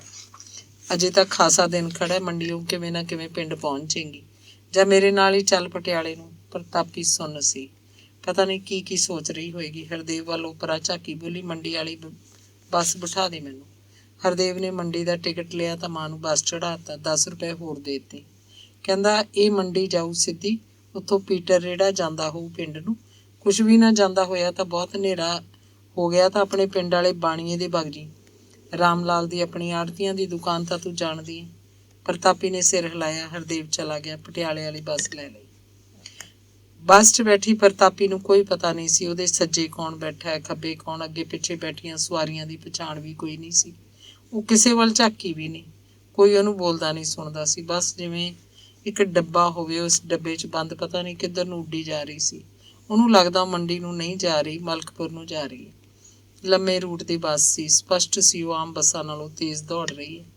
ਛੋਟੇ ਅੱਡਿਆਂ ਉੱਤੇ ਰੁਕਦੀ ਨਹੀਂ। ਬੱਸ ਨਵੀਂ ਬੱਸ ਸੀ, ਪਰ ਪ੍ਰਤਾਪੀ ਨੂੰ ਮਹਿਸੂਸ ਹੁੰਦਾ ਬੱਸ ਕੀੜੀ ਦੀ ਤੋਰ ਮਸਾਂ ਤੁਰ ਰਹੀ ਹੈ। ਕਦੋਂ ਮੰਡੀ ਪਹੁੰਚੀ, ਕਦੋਂ ਜੋਗੀਪੁਰ, ਫਿਰ ਜੋਗੀਪੁਰ ਜਾ ਕੇ ਐਡੀ ਵੱਡੀ ਰਾਤ ਸਾਹਮਣੇ ਖੜੀ। ਕਦੋਂ ਰਾਤ ਲੰਘੀ, ਕਦੋਂ ਤੜਕੇ ਸਦਿਆਂ ਉੱਠ ਕੇ ਉਹ ਮਲਕਪੁਰ ਨੂੰ ਤੁਰੀ। ਦੇਹ ਉਹਦੀ ਬੱਸ 'ਚ ਸੀ ਤੇ ਮਨ ਸਾਰੇ ਦਾ ਸਾਰਾ ਮਲਕਪੁਰ। ਬੱਸ ਜਿਵੇਂ ਕੋਈ ਪਿੰਜਰਾ ਹੋਵੇ, ਉਹ ਇਸ ਪਿੰਜਰੇ 'ਚ ਕੋਈ ਚਿੜੀ ਜਨੌਰ ਬਣ ਕੇ ਉਡਾਰੀ ਮਾਰ ਜਾਣਾ ਚਾਹੁੰਦੀ ਸੀ। ਉਹਦੇ ਖੰਭ ਹੋਣ ਤਾਂ ਇੱਕੋ ਸਾਹ 'ਚ ਮਲਕਪੁਰ ਜਾ ਪਹੁੰਚੇ ਆਪਣੇ ਜਿਉਣੇ ਕੋਲ। ਉਹ ਮੰਡੀ ਪਹੁੰਚੀ, ਦਿਨ ਹਾਲੇ ਖੜਾ ਸੀ। ਬੱਸ ਅੱਡੇ ਤੋਂ ਬਾਹਰ ਆ ਕੇ ਉਹਨੂੰ ਪੀਟਰ ਰੇੜਾ ਦਿਸਿਆ, ਬੇਸ਼ੁਮਾਰ ਸਵਾਰੀਆਂ ਨਾਲ ਲੱਦਿਆ ਹੋਇਆ। ਡਰਾਈਵਰ ਹਾਲੇ ਵੀ ਜੋਗੀਪੁਰ ਦਾ ਨਾਂ ਲੈ ਕੇ ਹੋਕਰੇ ਮਾਰੀ ਜਾ ਰਿਹਾ ਸੀ। ਅਗਾਂਹ 2 ਹੋਰ ਪਿੰਡਾਂ ਦੇ ਨਾਂ ਵੀ ਲੈਂਦਾ। ਜੋਗੀਪੁਰ ਤੋਂ ਨਾਂ ਸੁਣ ਕੇ ਪ੍ਰਤਾਪੀ ਨੂੰ ਤਸੱਲੀ ਹੋਈ। ਰੇੜੇ ਕੋਲ ਖੜੀ ਉਹ ਤਾਂ ਸਵਾਰੀਆਂ ਵੱਲ ਝਾਕ ਰਹੀ ਸੀ। ਇੱਕ ਮੁੰਡਾ ਬੋਲਿਆ, ਅੰਬੋ ਅੱਗੋਂ ਦੀ ਹੋ ਕੇ ਚੜ੍ਹ ਜਾ, ਜੋਗੀਪੁਰ ਦਾ ਹੀ ਹੋਏਗਾ। ਇਸੇ ਕਰਕੇ ਉਹਨੇ ਹਾਕ ਮਾਰੀ, ਇਸੇ ਕਰਕੇ ਉਹਨੇ ਅੰਬੋ ਕਿਹਾ। ਉਹ ਅੱਗੇ ਹੋਈ ਤਾਂ ਇੱਕ ਹੋਰ ਬੰਦੇ ਨੇ ਉਹਦੀ ਬਾਂਹ ਫੜ ਲਈ, ਉਹਨੂੰ ਤਾਂ ਚੜ੍ਹਾ ਲਿਆ। ਪ੍ਰਤਾਪੀ ਸੀਸਾਂ ਦੇਣ ਲੱਗੇ, ਜਿਉਂਦਾ ਰਹਿ ਭਾਈ, ਤੇਰੀ ਲੰਮੀ ਉਮਰ ਹੋਵੇ। ਉਹ ਪਿੰਡ ਪਹੁੰਚੀ। ਸੂਰਜ ਡੁੱਬ ਚੁੱਕਿਆ ਸੀ। ਥੱਕੀ ਟੁੱਟੀ ਮੰਜੇ ਪੈ ਗਈ। ਉਹਦੇ ਹੱਡ ਚਸਕ ਰਹੇ ਸੀ। ਭੁੱਖ ਕੋਈ ਨਹੀਂ ਸੀ, ਜਿਵੇਂ ਅੰਦਰ ਮਰਿਆ ਪਿਆ ਹੋਵੇ। ਸਵੇਰੇ ਵੀ ਉਹਨੇ ਰੋਟੀ ਹਾਲੇ ਪਕਾਈ ਨਹੀਂ ਸੀ ਜਦੋਂ ਉਹ ਹਰਦੇਵ ਨਾਲ ਲੁਧਿਆਣੇ ਨੂੰ ਤੁਰ ਪਈ। ਉੱਥੇ ਜਾ ਕੇ ਵੀ ਕੁਛ ਨਹੀਂ ਖਾਧਾ ਪੀਤਾ। ਅੱਜ ਆਥਣ ਦੀ ਰੋਟੀ ਵੀ ਉਹਨੇ ਨਹੀਂ ਪਕਾਈ। ਭੰਨ ਤੋਂ ਦੁੱਧ ਲੈ ਕੇ ਆਈ ਹੋਏਗੀ। ਜਿੰਦਾ ਲੱਗਿਆ ਵੇਖ ਕੇ ਮੁੜ ਗਈ। ਉਹਨੇ ਗੁਆਂਢ 'ਚੋਂ ਪਤਾ ਕੀਤਾ, ਦੁੱਧ ਦੀ ਗੜਵੀ ਢੱਕ ਕੇ ਰੱਖੀ ਪਈ ਸੀ। ਗੁਆਂਢ 'ਚੋਂ ਆਪ ਹੀ ਸਵੇਰੇ ਦੱਸ ਗਈ ਸੀ ਕਿ ਉਹ ਹਰਦੇਵ ਨਾਲ ਲੁਧਿਆਣੇ ਨੂੰ ਜਾ ਰਹੀ ਹੈ। ਉੱਥੋਂ ਬੀਬੋ ਦਾ ਸਹੁਰਾ ਹਸਪਤਾਲ 'ਚ ਦਾਖਲ ਹੈ, ਆਥਣ ਨੂੰ ਮੁੜ ਆਏਗੀ। ਇਸ ਗੱਲ ਦਾ ਬਾਹਰਲੇ ਘਰ ਪਤਾ ਲੱਗਿਆ ਜਾਂ ਨਹੀਂ, ਉਹਨੂੰ ਕੋਈ ਇਲਮ ਨਹੀਂ। ਉਹਨੇ ਸੋਚਿਆ ਬਾਹਰਲੇ ਘਰ ਜੇ ਪਤਾ ਲੱਗ ਵੀ ਗਿਆ ਹੋਇਆ ਤਾਂ ਉਹਨਾਂ ਕਿਹੜਾ ਕਿਸੇ ਨੇ ਜਿਉਣੇ ਦਾ ਪਤਾ ਲੈਣ ਜਾਣਾ। ਬੀਬੋ ਹੁਣ ਕੀ ਲੱਗਦੀ ਹੈ ਕਿਸੇ ਦੀ? ਗੁਰਦੇਵ ਦੀ ਉਹ ਭੈਣ ਨਹੀਂ ਤੇ ਗੱਜਣ ਦੀ ਉਹ ਧੀ ਨਹੀਂ। ਦੁੱਧ ਦੀ ਗੜਵੀ ਲਿਆ ਕੇ ਉਹਨੇ ਆਲੇ 'ਚ ਰੱਖਤੀ। ਦੁੱਧ ਤੱਤਾ ਕਰਨ ਦੀ ਹਿੰਮਤ ਨਹੀਂ ਸੀ। ਉਹਦਾ ਜੀਅ ਕਰਦਾ ਸੀ ਹੁਣ ਬਸ ਰਜਾਈ 'ਚ ਵੜ ਜਾਏ ਤੇ ਚਾਰੇ ਪੱਲੇ ਦੱਬ ਕੇ ਸੌਂ ਜਾਏ। ਰਾਤ ਛੇਤੀ ਨਿਕਲ ਜਾਏਗੀ। ਤੜਕੇ ਪਹੁ ਫੁੱਟਦੀ ਨੂੰ ਉੱਠੇਗੀ, ਚਾਹ ਪੀ ਕੇ ਮਲਕਪੁਰ ਦੇ ਰਾਹ ਪੈ ਜਾਏਗੀ। ਉਹ ਬਿਸਤਰਾ ਵਿਛਾਉਣ ਦੀਆਂ ਜਕਾ ਤਕਾ ਕਰ ਰਹੀ ਸੀ। ਦੀਵਾ ਜਗਾ ਲਿਆ। ਹਨੇਰਾ ਉਤਰ ਆਇਆ। ਭੰਤੂ ਉਹਦਾ ਪਤਾ ਲੈਣ ਆਈ। ਪੁੱਛਿਆ, ਅੰਬੋ ਰੋਟੀ ਨਹੀਂ ਪਕਾਈ? ਮੈਂ ਤਾਂ ਭਾਈ ਬਾਹਲੀ ਥੱਕ ਗਈ। ਰੋਟੀ ਦਾ ਆਰਜ ਹੁਣ ਨਹੀਂ ਹੁੰਦਾ ਮੈਥੋਂ। ਉਧਰੋਂ ਲਿਆ ਦਿਆਂ, ਰੋਟੀ ਪੱਕੀ ਜਾਂਦੀ ਹੈ। ਨਾ ਕੋਈ ਭੁੱਖ ਨਹੀਂ, ਤੂੰ ਡਾਢੇ ਆਉਂ ਕਰ ਜੇ ਕਰ ਸਕਦੀ ਆਂ। ਚੁੱਲ੍ਹੇ 'ਚ ਅੱਗ ਬਾਲ ਕੇ ਦੁੱਧ ਨੂੰ ਉਬਾਲੀ ਦੇ ਦੇ, ਅੱਧਾ ਪੀ ਲੈਂਦੀ ਹਾਂ। ਅੱਧੇ ਦੀ ਤੜਕੇ ਚਾਹ ਕਰ ਲੂੰ, ਫਿਰ ਤਾਂ ਉੱਠ ਹੀ ਜਾਣਾ। ਤੜਕੇ ਕਿੱਥੇ ਜਾਣਾ ਅੰਬੋ? ਤੇ ਤੈਨੂੰ ਨਹੀਂ ਪਤਾ ਬੀਬੋ ਦਾ? ਤੇਰੀ ਭੂਆ ਦਾ ਸਹੁਰਾ ਬਿਮਾਰ ਹੈ ਸਖਤ, ਉਹਦਾ ਪਤਾ ਲੈਣ ਜਾਊਂਗੀ। ਲੁਧਿਆਣੇ ਲੈ ਗਏ ਸੀ, ਹੁਣ ਆ ਗਿਆ ਪਿੰਡ, ਆਪਰੇਸ਼ਨ ਹੋਇਆ। ਕੁੜੀ ਨੇ ਦੀਵੇ ਦੇ ਚਾਨਣ 'ਚ ਸੀਖਾਂ ਵਾਲੀ ਡੱਬੀ ਭਾਲੀ, ਚੁੱਲ੍ਹੇ 'ਚ ਅੱਗ ਮਚਾਈ, ਡਬਕੂ ਧੋ ਕੇ ਧਰ ਦਿੱਤਾ। ਚੁੱਲ੍ਹੇ 'ਚ ਛਿਟੀਆਂ ਤੋੜ ਤੋੜ ਡਾਉਂਦੀ। ਉਹ ਬਹੁਤ ਭੋਲੀ ਲੱਗ ਰਹੀ ਸੀ, ਪਰ ਸੀ ਬੜੀ ਸ਼ੈਤਾਨ। ਗੱਲਾਂ ਸੁਣੀ ਜਾਂਦੀ, ਬੋਲਦੀ ਕੱਖ ਨਾ। ਫਿਰ ਇੱਕ ਇੱਕ ਗੱਲ ਬਾਹਰਲੇ ਘਰ ਜਾ ਕੇ ਦੱਸਦੀ। ਚੰਦ ਕੁਰਤੇ ਉਹਦੀ ਮਾਂ ਰਤਨੋਂ ਨੂੰ ਦਰਿਆ ਦਰਿਆ ਕੇ ਗੱਲਾਂ ਪੁੱਛਦੀਆਂ। ਭੰਤੋ ਨੇ ਅੱਧਾ ਦੁੱਧ ਡੋਲ 'ਚ ਲਟਕਾ ਦਿੱਤਾ, ਅੱਧੇ 'ਚ ਖੰਡ ਦੀ ਚੁਟਕੀ ਪਾ ਕੇ ਤੇ ਉਹਦੀ ਹਵਾ ਕੱਢ ਕੇ ਬਾਟੀ ਅੰਬੋ ਨੂੰ ਫੜਾਤੀ। ਉਹ ਬਿਸਤਰੇ ਵਿਛਾ ਕੇ ਰਜਾਈ ਲਈ ਪਈ ਸੀ। ਅਸੀਸਾਂ ਦੇਣ ਲੱਗੀ, ਜਿਉਂਦੇ ਰਹਿ ਧੀਏ, ਤੂੰ ਤਾਂ ਰੰਗ ਲਾਤਾ, ਚੰਗਾ ਕੀਤਾ ਤੂੰ ਆ ਗਈ। ਹੁਣ ਦੁੱਧ ਪੀ ਕੇ ਮੇਰਾ ਥਕੇਵਾਂ ਲੈ ਜੂ। ਫਿਰ ਰਜਾਈ 'ਚ ਉੱਠ ਕੇ ਕਹਿਣ ਲੱਗੀ, ਤੂੰ ਜਾ ਹੁਣ, ਖਾਸਾ ਹਨੇਰਾ ਹੋ ਗਿਆ, ਉੱਧਰ ਡੀਕਦੇ ਹੋਣਗੇ। ਚੱਲ ਉੱਠ, ਮੈਂ ਦਰਵਾਜ਼ੇ ਦਾ ਕੁੰਡਾ ਲਾ ਲਾਂ ਨਾਲੇ, ਫੇਰ ਨਹੀਂ ਨਿਕਲਿਆ ਜਾਣਾ ਰਜਾਈ 'ਚੋਂ ਬਾਹਰ। ਦੁੱਧ ਪੀ ਕੇ ਪ੍ਰਤਾਪੀ ਨੇ ਮੂੰਹ ਤੇ ਰਜਾਈ ਖਿੱਚ ਲਈ। ਉਹ ਸੌਂ ਜਾਣਾ ਚਾਹੁੰਦੀ ਸੀ। ਅੱਖਾਂ ਮੀਟੀਆਂ, ਪਰ ਨੀਂਦ ਕਿਧਰੇ ਨੇੜੇ ਤੇੜੇ ਨਹੀਂ ਸੀ। ਉਹਦੀ ਸੁਰਤ ਮਹਿਲਾਂ ਪਹੁੰਚ ਗਈ। ਅੱਕੀ ਬੁੜੀ ਦੇ ਘਰ ਉਹਨਾਂ ਦੀ ਦਰੀ ਲੱਗੀ ਹੋਈ ਹੈ। ਨਾਈਆਂ ਦੀ ਤੇਜੋ ਤੇ ਉਹ ਅੱਕੀ ਦਾ ਭਤੀਜਾ ਜਿਉਣਾ ਬਹੁਤਾ ਹੀ ਸਾਊ, ਬਹੁਤ ਸ਼ਰਮਾਕਲ, ਚੁੱਪ ਕੀਤਾ ਜਿਹਾ, ਕਿੰਨਾ ਸੋਹਣਾ, ਲੰਮਾ ਲੰਜਾ, ਬੇਰੀ ਦੀਆਂ ਜੜ੍ਹਾਂ 'ਚੋਂ ਨਵੀਂ ਪੁੱਟੀ ਕੈਲ ਵਰਗਾ। ਬੈਠਕ 'ਚ ਕਦੇ ਝਲਾਨੀ 'ਚ ਤੇ ਕਦੇ ਵਰਾਂਡੇ 'ਚ ਉਹਨਾਂ ਦੀ ਦਰੀ ਦੇ ਅੱਡੇ ਕੋਲ ਫਿਰਦਾ ਤੁਰਦਾ, ਮੂੰਹ ਦੂਜੇ ਪਾਸੇ ਰੱਖਦਾ, ਪਰ ਜਿਵੇਂ ਉਹਨਾਂ ਵੱਲ ਲਗਾਤਾਰ ਝਾਕਦਾ ਰਹਿੰਦਾ। ਉਹਦੀਆਂ ਅੱਖਾਂ ਉਹਦੇ ਮੋਹਰਾਂ ਉੱਤੇ ਲੱਗੀਆਂ ਸੀ। ਬੈਠਕ 'ਚੋਂ ਦੋਵੇਂ ਸੀ, ਅੱਕੀ ਘਰ ਨਹੀਂ, ਗੱਲਾਂ ਕਰ ਰਹੇ ਸੀ, ਹੱਸ ਰਹੇ ਸੀ। ਕਦੇ ਉਹਨੂੰ ਹੱਥ ਲਾ ਕੇ ਛੇੜਦੀ, ਕਦੇ ਉਹਨੂੰ ਹੱਥ ਲਾ ਕੇ ਛੇੜਦਾ। ਸਮਾਂ ਕਿੰਨਾ ਛੇਤੀ ਗੁਜ਼ਰ ਰਿਹਾ, ਗੱਲਾਂ ਤਾਂ ਮੁੱਕੀਆਂ ਵੀ ਨਹੀਂ ਹੁੰਦੀਆਂ। ਆਥਣ ਹੋ ਜਾਂਦਾ, ਅੱਕੀ ਆ ਜਾਂਦੀ ਹੈ, ਉਹਨਾਂ ਦੀ ਖੇਡ ਖਤਮ। ਅੱਕੀ ਉਹਨੂੰ ਤਾਪੋ ਤਾਪੋ ਕਰਦੀ, ਨਾਲ ਸਧਾਰਨ ਗੱਲਾਂ ਕਰਨ ਲੱਗਦੀ ਹੈ। ਜਿਉਣਾ ਇੱਕ ਅਹਿਸਾਸ, ਜਿਉਣਾ ਮੁੱਕ ਤਾਂ ਨਹੀਂ ਜਾਏਗਾ, ਖੇਡ ਖਤਮ ਨਾ ਹੋ ਜਾਏ ਕਿਤੇ। ਪ੍ਰਤਾਪੀ ਦਾ ਦਮ ਘੁੱਟਣ ਲੱਗਿਆ। ਉਹਨੇ ਰਜਾਈ ਦਾ ਪੱਲਾ ਮੂੰਹ ਤੋਂ ਪਰਾਂ ਵਗਾਹ ਮਾਰਿਆ, ਮੱਥੇ ਉੱਤੇ ਹੱਥ ਫੇਰਿਆ। ਉਹ ਤਾਂ ਮੁੜਕੋ ਮੁੜਕੀ ਹੋਈ ਪਈ। ਸਿਆਲ ਦੀ ਰੁੱਤ ਤੇ ਮੁੜਕਾ ਉੱਠ ਕੇ ਪੰਪ ਗੇੜਿਆ, ਠੰਡਾ ਠੰਡਾ ਕੱਢ ਦਿੱਤਾ, ਫਿਰ ਨਿੱਘੇ ਪਾਣੀ ਦਾ ਗਲਾਸ ਪੀ ਲਿਆ, ਜਿਵੇਂ ਉਹਨੂੰ ਸੁਰਤ ਆ ਗਈ ਹੋਵੇ। ਮੰਜੇ ਦੀ ਬਾਹੀ ਤੇ ਬੈਠ ਕੇ ਸੋਚਣ ਲੱਗੀ, ਆਪਰੇਸ਼ਨ ਹੋ ਗਿਆ, ਪੇਟ ਦੀ ਖਰਾਬੀ ਕੱਢਤੀ ਗਈ ਹੋਏਗੀ। ਅਜਿਹੇ ਗੋਲੇ ਤਾਂ ਕਈਆਂ ਦੇ ਕੱਢੇ ਨੇ ਡਾਕਟਰਾਂ ਨੇ। ਸਭ ਨੰਬਰ 9 ਹੋ ਕੇ ਘਰ ਮੁੜਦੇ ਆ। ਜਿਉਣਾ ਰਾਜੀ ਬਾਜੀ ਮਲਕਪੁਰ ਪਹੁੰਚਿਆ ਹੋਏਗਾ। 10 ਦਿਨ ਦੁੱਧ 'ਚ ਘਿਓ ਪਾ ਕੇ ਪੀਣ ਨਾਲ ਉਹੋ ਜਿਹੇ ਦਾ ਉਹੋ ਜਿਹਾ ਹੋ ਜਾਏਗਾ, ਨਵਾਂ ਨਰੋਆ। ਪਰ ਉਹ ਹੁਣ ਉਹਨੂੰ ਇੱਕ ਵਾਰ ਦੇਖਣਾ ਚਾਹੁੰਦੀ ਹੈ, ਉਹਦੇ ਨਾਲ ਗੱਲਾਂ ਕਰਨੀਆਂ ਚਾਹੁੰਦੀ ਹੈ। ਕੀ ਗੱਲਾਂ ਕਰਨੀਆਂ, ਪ੍ਰਤਾਪੀ ਨੂੰ ਕੋਈ ਪਤਾ ਨਹੀਂ, ਬਸ ਗੱਲਾਂ ਕਰਨੀਆਂ। ਮੰਜੇ ਦੀ ਬਾਹੀ ਤੋਂ ਉੱਠ ਕੇ ਉਹ ਬਾਹਰ ਆ ਗਈ, ਵਿਹੜੇ 'ਚ ਆ ਕੇ ਅਸਮਾਨ ਵੱਲ ਝਾਕਣ ਲੱਗੀ। ਤਾਰਿਆਂ ਦਾ ਮੰਡਲ ਭੌਂ ਚੱਲਿਆ ਸੀ। ਉਹਨੇ ਅੰਦਾਜ਼ਾ ਲਾਇਆ, ਰਾਤ ਅੱਧੀ ਤੋਂ ਵੱਧ ਟੱਪ ਚੁੱਕੀ ਹੈ। ਖਿੱਤੀ ਤੇ ਤਿੰਗੜ ਤਾਰੇ ਆਪਣੀਆਂ ਥਾਵਾਂ ਬਦਲ ਚੁੱਕੇ ਹੈ। ਸਪਤ ਰਿਸ਼ੀ ਨੇੜੇ ਆ ਗਏ ਲੱਗਦੇ ਹੈ। ਛੜਿਆਂ ਦਾ ਰਾਹ ਗਹਿਰਾ ਹੋ ਗਿਆ। ਉਹ ਜਦੋਂ ਬਾਹੀ ਤੋਂ ਉੱਠ ਕੇ ਖੜੀ ਹੋਈ ਸੀ ਤਾਂ ਉਹਦਾ ਖੱਬਾ ਗੋਡਾ ਜਰਕ ਗਿਆ ਸੀ। ਮੁੜ ਕੇ ਬਿਸਤਰੇ ਤੇ ਜਾਣ ਵੇਲੇ ਗੋਡਾ ਹੁਣ ਵੀ ਦਰਦ ਕਰਦਾ ਸੀ। ਉਹ ਚਿੱਤ 'ਚ ਹੱਸੀ, ਲੈ ਜਾਏ ਖਾਣਾ, ਗੋਡਾ ਵੀ ਜਵਾਬ ਦੇ ਗਿਆ। ਹੁਣੇ ਜਦੋਂ ਉਹਦੀ ਸੁਰਤ ਮਹਿਲਾਂ ਪਹੁੰਚ ਗਈ ਸੀ, ਉਹ ਤਾਂ 16 ਬਰਸੀ ਸੀ। ਰਜਾਈ ਲੈ ਕੇ ਉਹਨੇ ਫੇਰ ਮੂੰਹ ਢੱਕ ਲਿਆ, ਸੌਣ ਦੀ ਕੋਸ਼ਿਸ਼ ਕਰਨ ਲੱਗੀ। ਸੋਚਿਆ ਤੜਕੇ ਸਦਿਆਂ ਉੱਠਣਾ ਵੀ ਤਾਂ ਹੈ। ਵਿਹੜੇ 'ਚ ਚਿੜੀਆਂ ਚੂਕਣ ਲੱਗੀਆਂ ਤਾਂ ਉਹਦੀ ਜਾਗ ਖੁੱਲ ਗਈ। ਉਖੜੀ ਉਖੜੀ ਨੀਂਦ ਸੁੱਤੀ ਸੀ। ਵਿਹੜੇ 'ਚ ਪੰਪ ਗੇੜਦੀ ਨੇ ਉਹਨੇ ਇੱਕ ਹੱਥ ਨਾਲ ਅੱਖਾਂ ਮਲੀਆਂ, ਕਾਹਲ ਨਾਲ ਚਾਹ ਧਰੀ। ਚਾਹ ਪੀ ਕੇ ਬਾਹਰ ਜਾਂਦੀ ਹੋਈ ਚੁੱਲ੍ਹੇ ਤੇ ਪਾਣੀ ਦੀ ਟੋਕਣੀ ਧਰ ਗਈ। ਬਾਹਰੋਂ ਆ ਕੇ ਉਹ ਨਹਾ ਲਈ, ਨਹਾ ਕੇ ਜਿਵੇਂ ਨਵੀਂ ਨਰੋਈ ਬਣ ਗਈ ਹੋਵੇ। ਹਾੜ ਹੋਵੇ ਸਿਆਲ ਹੋਵੇ, ਉਹ ਤੜਕੇ ਨਹਾਉਂਦੀ ਜ਼ਰੂਰ, ਡਾਲੀ ਬੰਨ੍ਹਵਾਂ। ਮਲਕਪੁਰ ਪਹੁੰਚੀ ਤਾਂ ਦੇਖਿਆ ਘਰ ਦੇ ਵਿਹੜੇ 'ਚ ਪੱਟੀ ਵਿਛਾ ਕੇ ਬੰਦੇ ਬੈਠੇ ਹੋਏ ਸੀ। ਇੱਕ ਪਾਸੇ ਜੁੱਤੀਆਂ ਹੀ ਜੁੱਤੀਆਂ। ਉਹਦੀ ਭੁੱਬ ਨਿਕਲ ਗਈ, ਭਾਣਾ ਤਾਂ ਬੀਤ ਗਿਆ। ਪ੍ਰਤਾਪੀ ਬੰਦੀਏ, ਪੱਟਾਂ ਤੇ ਦੁਹੱਥੜ ਮਾਰਿਆ 2 ਵਾਰ। ਉਹਨੇ ਉੱਚੀ ਚੀਕ ਮਾਰਨੀ ਚਾਹੀ, ਪਰ ਬੋਲ ਅੱਧ ਵਿਚਕਾਰ ਹੀ ਟੁੱਟ ਗਿਆ। ਫਿਰ ਦੁਹੱਥੜ ਮਾਰ ਮਾਰ ਕੇ ਉਹਨੇ ਆਪਣੀ ਹਿੱਕ ਭੰਨ ਸੁੱਟੀ, ਬੇਸੁਰਤ ਹੋ ਕੇ ਥੱਲੇ ਡਿੱਗ ਪਈ। ਪੱਟੀ ਵਿਛਾ ਕੇ ਬੈਠੇ ਬਹੁਤੇ ਬੰਦੇ ਨਹੀਂ ਜਾਣਦੇ ਸੀ ਕਿ ਉਹ ਨਰਿੰਦਰ ਦੀ ਸੱਸ ਹੈ। ਜਿਹੜੇ ਜਾਣਦੇ ਸੀ ਉਹਨਾਂ 'ਚੋਂ 2 ਬੰਦੇ ਭੱਜ ਕੇ ਉੱਠੇ, ਬਾਹਾਂ ਤੋਂ ਫੜ ਕੇ ਬਿਠਾ ਲਿਆ, ਫਿਰ ਖੜੀ ਕਰਕੇ ਉਹਨੂੰ ਤੋਰ ਲਿਆ। ਆਖ ਰਹੇ ਸੀ, ਕੋਈ ਨਹੀਂ, ਵਾਹਿਗੁਰੂ ਦਾ ਨਾਂ ਲਓ, ਉਹੀ ਹੈ ਸਭ ਕਰਨ ਵਾਲਾ। ਉਹਨੂੰ ਅੰਦਰ ਬੁੜੀਆਂ 'ਚ ਲਿਜਾ ਕੇ 70 ਤੇ ਬਿਠਾ ਦਿੱਤਾ ਗਿਆ। ਉਹਨੂੰ ਹਾਲੇ ਵੀ ਸੁਰਤ ਨਹੀਂ ਸੀ, ਮੂੰਹ 'ਚ ਬੋਲ ਨਹੀਂ ਸੀ। ਪਾਗਲਾਂ ਵਾਂਗ ਪਟੀਆਂ ਪਟੀਆਂ ਅੱਖਾਂ ਨਾਲ ਸਾਹਮਣੇ ਝਾਕ ਰਹੀ ਸੀ। ਬੀਬੋ ਨੇ ਪ੍ਰਤਾਪੀ ਨੂੰ ਪਾਣੀ ਦਾ ਗਲਾਸ ਦਿੱਤਾ। ਵਿਹੜੇ 'ਚ 70 ਤੇ ਬੰਦੇ ਘੁਸਰ ਮੁਸਰ ਕਰਨ ਲੱਗੇ। ਕੁੜਮਣੀ ਹੈ ਭਾਈ, ਦੁੱਖ ਕਿਵੇਂ ਨਾ ਹੋਵੇ। ਪ੍ਰਤਾਪੀ ਦੇ ਅੰਦਰਲੇ ਦਰਦ ਨੂੰ ਕੋਈ ਨਹੀਂ ਜਾਣਦਾ ਸੀ, ਕੋਈ ਵੀ ਨਹੀਂ। ਅੰਗ 46ਵਾਂ। ਪ੍ਰਤਾਪੀ ਮਲਕਪੁਰ ਗਈ ਤਾਂ ਇੱਕ ਦਿਨ ਪਹਿਲਾਂ ਜਿਉਣੇ ਦਾ ਦਾਹ ਸੰਸਕਾਰ ਕੀਤਾ ਗਿਆ ਸੀ। ਉਹਦਾ ਆਪਰੇਸ਼ਨ ਹੋ ਗਿਆ ਸੀ। ਰਸੌਲੀ ਕੱਢਤੀ ਗਈ। ਡਾਕਟਰ ਕਹਿੰਦੇ ਸੀ ਆਪਰੇਸ਼ਨ ਕਾਮਯਾਬ ਹੈ। ਟਾਂਕੇ ਕੱਟ ਦਿੱਤੇ ਗਏ, ਛੁੱਟੀ ਦੇ ਦਿੱਤੀ ਗਈ, ਪਰ ਪਿੰਡ ਆ ਕੇ ਉਹ 4 ਦਿਨ ਮਸਾਂ ਕੱਟ ਸਕਿਆ। ਇੱਕ ਰਾਤ ਸਖਤ ਦਰਦ ਉੱਠਿਆ, ਇੰਨਾ ਤਿੱਖਾ ਦਰਦ ਕਿ ਉਹਦੀ ਸੁਰਤ ਮਾਰੀ ਗਈ। ਮੁੜ ਕੇ ਲੁਧਿਆਣੇ ਲਿਜਾਣ ਦਾ ਵਕਤ ਹੀ ਨਹੀਂ ਸੀ। ਉਹ ਦੁੱਖਾਂ ਦਰਦਾਂ ਦੇ ਭਵ ਸਾਗਰ ਤੋਂ ਪਾਰ ਹੋ ਗਿਆ। ਕੁਦਰਤ ਰੱਬ ਦੀ ਮਰਨ ਤੋਂ 15-20 ਮਿੰਟ ਪਹਿਲਾਂ ਉਹਨੂੰ ਪੂਰੀ ਸੁਰਤ ਸੀ। ਆਖਰੀ ਵਕਤ ਘਰ ਦੇ ਦੱਸਦੇ ਸੀ ਉਹਨੇ ਪ੍ਰਤਾਪੀ ਦਾ ਨਾਂ ਲਿਆ। ਉਹਨੇ ਤਿੰਨੇ ਮੁੰਡੇ ਤੇ ਪ੍ਰੀਤਮ ਕੌਰ ਉਹਦੇ ਸਰਾਣੇ ਖੜੇ ਉਹਨੂੰ ਦਿਲਾਸਾ ਦਿੰਦੇ ਰਹੇ। ਪ੍ਰੀਤਮ ਕੌਰ ਹੈਰਾਨ ਸੀ, ਆਖਰੀ ਵਕਤ ਕੁੜਮਣੀ ਨੂੰ ਯਾਦ ਕਿਉਂ ਕੀਤਾ। ਮਾਂ ਨਾ ਯਾਦ ਆਈ, ਪਿਓ ਨਾ ਯਾਦ ਆਇਆ, ਕੁੜਮਣੀ ਹੀ ਕਿਉਂ ਯਾਦ ਆਈ। ਉਹਨੇ ਤਿੰਨਾਂ ਮੁੰਡਿਆਂ ਦੇ ਹੱਥ ਚੁੰਮੇ। ਨੰਜੂ ਨੂੰ ਉਹਨੇ ਵੱਖੀ ਨਾਲ ਲਾ ਕੇ ਪਾ ਦਿੱਤਾ ਗਿਆ ਸੀ। ਉਹਨੇ ਨੰਜੂ ਨੂੰ ਹੱਥ ਲਾ ਕੇ ਦੇਖਿਆ। ਉਹ ਬੀਬੋ ਵੱਲ ਝਾਕਿਆ ਤੇ ਬੋਲਿਆ ਵੀ, ਤੇਰੀ ਮਾਂ ਭਾਈ ਪ੍ਰਤਾਪੀ ਮਰੀ ਤਾਂ ਪਹਿਲਾਂ ਹੀ ਪਈ ਸੀ। ਇਹ ਹੁਣ ਸੁਣ ਕੇ ਕਿ ਜਿਉਣੇ ਨੇ ਮਰਨ ਵਕਤ ਉਹਦਾ ਨਾਂ ਲਿਆ, ਉਹ ਗੁੰਮ ਦੀ ਗੁੰਮ ਰਹਿ ਗਈ। ਉਹ ਨਾ ਬੋਲਦੀ, ਨਾ ਰੋਂਦੀ, ਖਾਂਦੀ ਪੀਂਦੀ ਵੀ ਨਹੀਂ ਸੀ। ਬੀਬੋ ਉਹਨੂੰ ਦਿਨ 'ਚ 1-2 ਵਾਰ ਚਾਹ ਦੀ ਬੁੱਕ ਜ਼ਰੂਰ ਦੇ ਦਿੰਦੀ। ਉਹ ਵੀ ਉਹਦੇ ਖਹਿੜੇ ਪੈ ਕੇ ਉਹਨੂੰ ਚਾਹ ਪਿਆਉਂਦੀ। ਜਿੱਦਣ ਦੀ ਉਹ ਮਲਕਪੁਰ ਗਈ ਸੀ ਉੱਥੇ ਹੀ ਸੀ। ਜੋਗੀ ਪਰ ਜਿਵੇਂ ਯਾਦ ਨਾ ਰਹਿ ਗਿਆ ਹੋਵੇ, ਜਿਵੇਂ ਮਲਕਪੁਰ ਹੀ ਉਹਦਾ ਘਰ ਹੋਵੇ, ਜਿਵੇਂ ਇਹ ਪ੍ਰੀਤਮ ਕੌਰ ਦੇ ਘਰ ਵਾਲਾ ਨਹੀਂ ਮੁੱਕਿਆ, ਪ੍ਰਤਾਪੀ ਦਾ ਘਰ ਵਾਲਾ ਮੁੱਕ ਗਿਆ ਹੋਵੇ। ਉਹਨੂੰ ਜਿਉਣੇ ਮੁੱਕੇ ਦਾ ਪ੍ਰੀਤਮ ਕੌਰ ਨਾਲੋਂ ਵੱਧ ਦੁੱਖ ਸੀ। ਇਹ ਹੋਰ ਕੋਈ ਨਹੀਂ ਜਾਣਦਾ ਸੀ, ਸਿਰਫ ਉਹੀ ਜਾਣਦੀ ਸੀ। ਇਹ ਦੁੱਖ ਉਹਦੇ ਧੁਰ ਅੰਦਰ ਜਾ ਕੇ ਬੈਠ ਗਿਆ ਸੀ। ਸਾਰੀਆਂ ਸਾਕਸਕੀਰੀਆਂ 'ਚ ਪਤਾ ਕਰਤਾ ਗਿਆ। ਐਤਵਾਰ ਨੂੰ ਮਕਾਣਾ ਆਈਆਂ। ਜੋਗੀਪੁਰ ਵਾਲੇ ਵੀ ਕੁੜਮੱਤ ਲੈ ਕੇ ਆਏ। ਗੱਜਣ ਗੁਰਦੇਵ ਤੇ ਗੁਰਦੇਵ ਦੀ ਬਹੂ, ਸ਼ਰੀਕੇ ਦੀਆਂ 4 ਬੁੜੀਆਂ ਤੇ 2-3 ਬੰਦੇ। ਉਹਨਾਂ ਤੋਂ 1 ਘੰਟੇ ਬਾਅਦ ਹਰਦੇਵ ਵੀ ਆ ਗਿਆ। ਬਾਪੂ ਨਾਲ ਕੀਤੇ ਇਕਰਾਰ ਅਨੁਸਾਰ ਐਤਵਾਰ ਨੂੰ ਉਹ ਜੋਗੀਪੁਰ ਆਇਆ ਸੀ ਤੇ ਆਂਢ ਗੁਆਂਢ ਵਿੱਚੋਂ ਬੀਬੋ ਦੇ ਸਹੁਰੇ ਦਾ ਸੁਣ ਕੇ ਗਾਂ ਮਲਕਪੁਰ ਪਹੁੰਚ ਗਿਆ।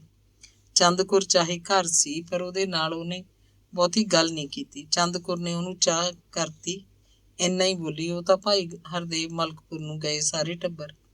ਬੀਬੋ ਦੇ ਸਹੁਰੇ ਦੀ ਮਕਾਨ ਮੈਂ ਦੇਖ ਲਿਆ, ਘਰ ਸਾਂਭਣ ਵਾਲਾ ਵੀ ਚਾਹੀਦਾ ਸੀ ਕੋਈ ਪਿੱਛੋਂ, ਜਵਾਕ ਇਕੱਲੇ ਸੀ, ਕੁੜੀਆਂ। ਮੈਂ ਨਹੀਂ ਗਈ। ਹਰਦੇਵ ਨੇ ਚਾਹਿਆ ਸੀ ਕਿ ਮਕਾਨ 'ਚ ਉਹ ਵੀ ਸ਼ਾਮਲ ਹੋ ਜਾਏ, ਚੰਗਾ ਹੁੰਦਾ, ਨਾਲੇ ਬਾਪੂ ਨੂੰ ਮਿਲ ਲਏਗਾ।